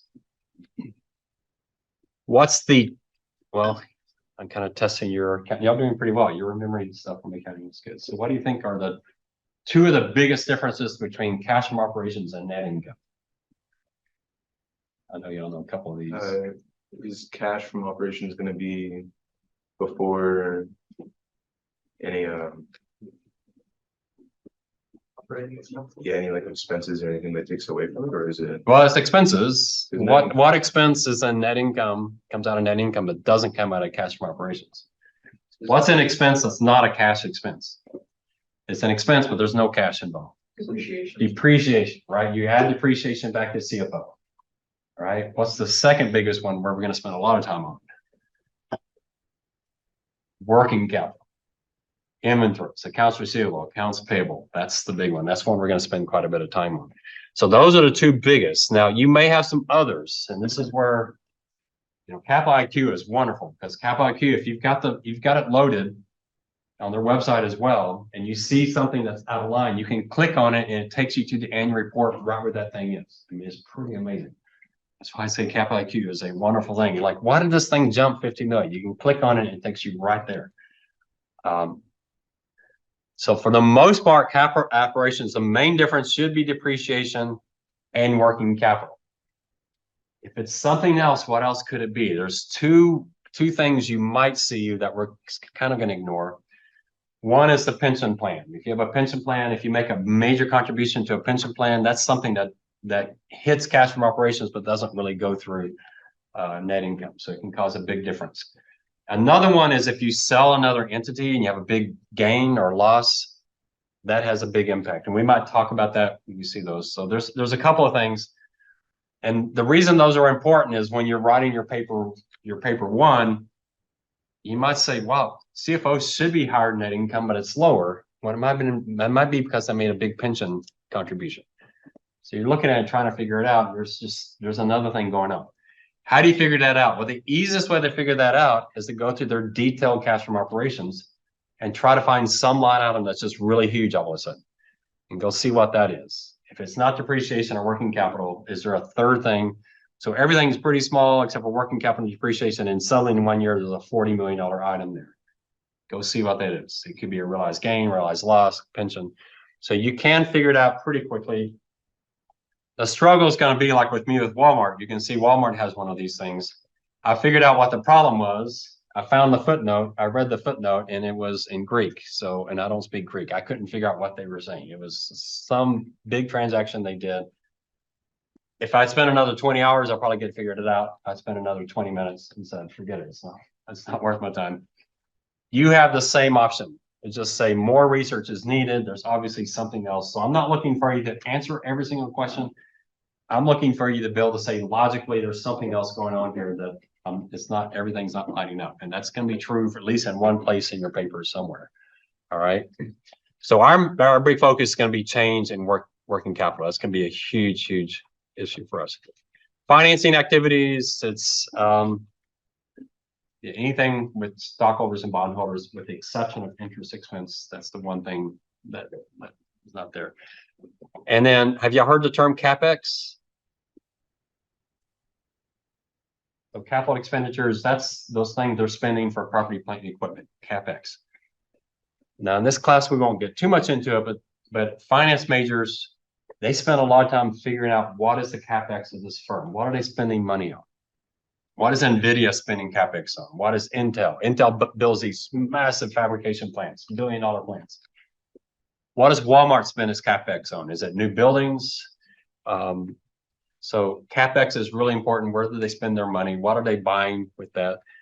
Some firms have massive CapEx. Some firms have very small CapEx. So Intel has massive CapEx because they're fabricating semiconductor. They have to build plants. NVIDIA has very small CapEx because they invent semiconductors, but they don't actually make them. They don't have the fabrication plants. How can you tell? Well, let's look at it online. There's a really easy way to tell. Some of y'all, we're going to get to turnover. And one of the turnover ratios is revenue to property, plant, and equipment. Can that work for your firm? Well, let's look at Intel.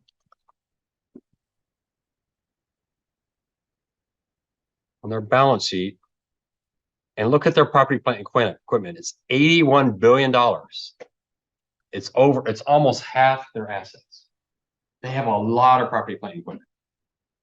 All right, so remember that 80 out of 182, that's pretty big. If I do NVIDIA, their property, plant, and equipment is only about 10% of their assets.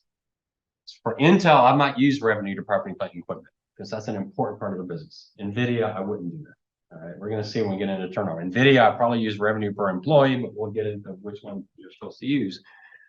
But and so for you two that are doing Luke and Madison, right? Y'all two doing Chipotle. So if you own your restaurants, revenue per property, plant, and equipment could make sense. If you don't own your restaurants, it doesn't make sense. All right. So you kind of have to know the nature of the business. So you can kind of tell this is a really good trick to know. Does a firm, is their property, plant, equipment 10% of their assets, or is it 50% of their assets? If it's 50%, you're going to want to ask, what is their CapEx? What are they spending money on? Because that's a big part of their business. Okay. If you're a Walmart, you have to build stores. Yeah, that's really important. How good are they at doing that? And there's some firms that's almost no property, plant, equipment. That's just not part of their business. And you can see with NVIDIA, it's a small part. So that's the big part of investing is capital expenditures. And so I have a chart in Project One where you're going to see capital expenditures. I do it capital expenditures as a percentage of cash from operations, just so you can kind of see, or maybe as percentage of revenue. We'll talk about which of those two. There used to be two ways to do cash flow statements: the direct method and indirect method, but almost all of them are indirect method now. Indirect method, you start with net income and you make adjustments that get you to cash from operations. That's the norm. The direct method is you have cash revenues, cash expenses. You kind of rebuild the income statement, but on a cash basis.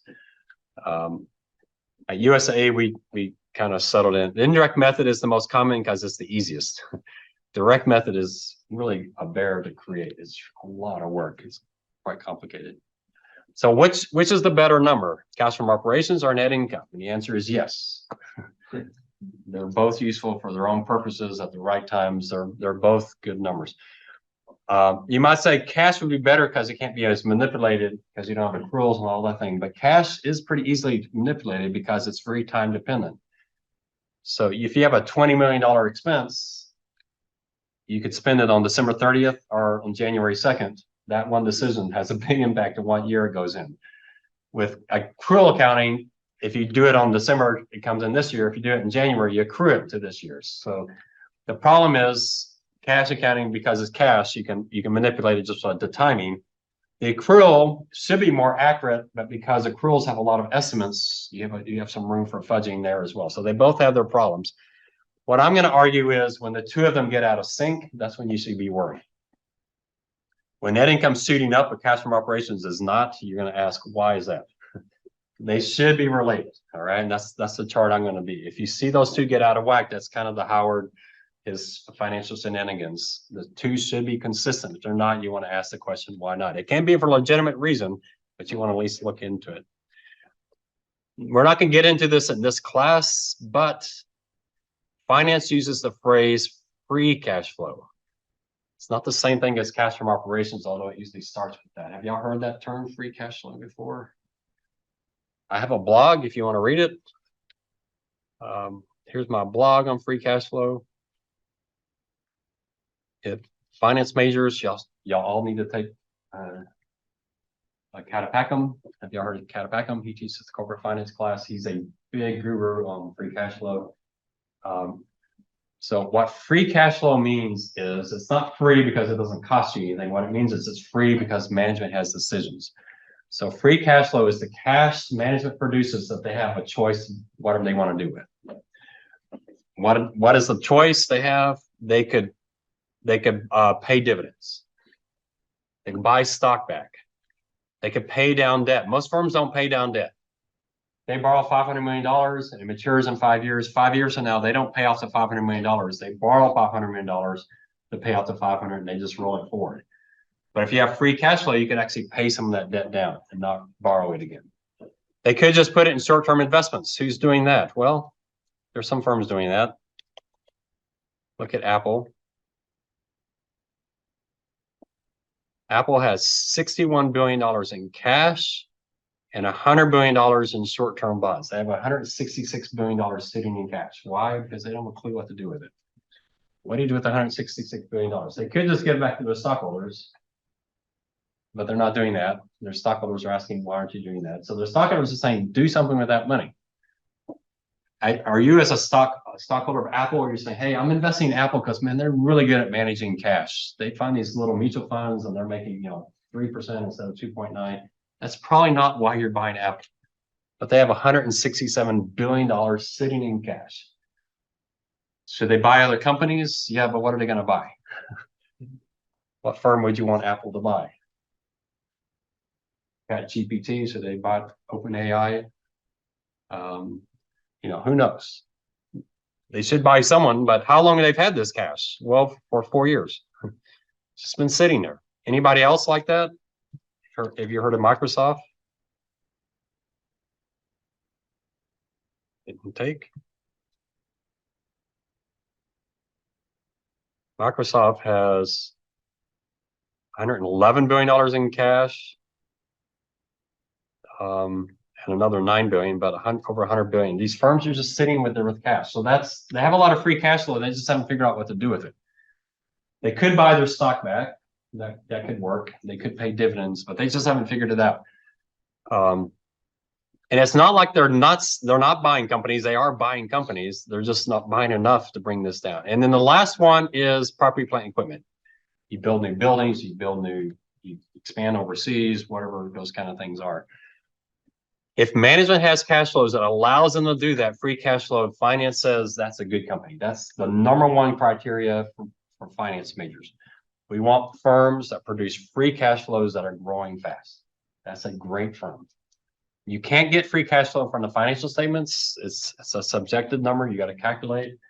So Walmart might have a high C of cash from operations, but if they have to use a lot of that to refurbish stores, to fix things, that's not a free cash flow. They have to do that. But if they use it to build new stores, that's a free cash flow. They're expanding their capacities. So anything that expands capacities, they use a free cash flow. So we're trying to find managements that have cash flow, producing so much cash flow they can pay dividends, buy back stock, pay down debt, or expand capacity. And then the question you have, if they're doing those things, especially that last one, how good are they at doing that? Are they expanding capacity in places that are profitable? Are they expanding capacity in places that are not profitable? Walmart's tried everything. They've tried India, they've tried Germany, they've tried UK. McDonald's tried everywhere. Why didn't McDonald's work in the UK? Is too tasty of food or something. I don't know what the Brits like as far as food goes. McDonald's worked really well in Russia, and then Putin kind of messed that up. Walmart's tried India with Flipkart. India is a really tough country to get into if you're a retailer because they really protect their existing retailers.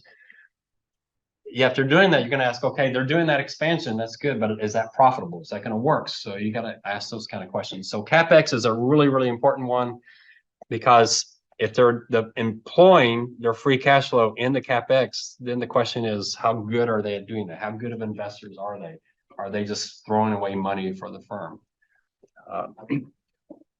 So good companies, they reinvest in good projects, they hold on and wait for good reinvestments, or they pay the money back to the investors. Well, now you covered that, kind of makes sense. But I was just really curious, like why Apple would have so much money just sitting there. Their investors have been asking them that. They finally started paying a dividend. Now, why didn't they want to pay a dividend? Because in their mind, we're a high growth tech company. High growth tech companies don't pay dividends. So they finally paid a dividend, but it's such a minuscule dividend that it doesn't really add up to anything. So yeah, I'm sure they talk about it all the time, but they haven't come up with a solution yet. And their stockholders are still waiting for an answer. Yeah, it's a strange problem. All right, we got a few minutes here, so let me recommend one book for you for finance majors, but all of you might like it. It's a book by William Priest called Shareholder Yield, which talks a lot about this free cash flow idea. In fact, I stole some of his ideas. When I retired from UTSA, I went and visited William Priest's firm. I didn't really want to invest with them, But I was hoping he would be there and would autograph my book, but he wasn't in that day and I kind of wasted, I had to sit and listen to a presentation for an hour. I just want William Freeh's signature, but it's a really good book. It's a short book, very readable. If you're an investor and you want an idea on how to invest, that's their whole philosophy for investing. So it gives you a really good idea on how to invest. All right. So Tuesday, we're definitely going to get into this template. So 100% of you will have your company data loaded. And if you have any problem, what do? Email the professor and I'll do it all for you, but try your best to work it out.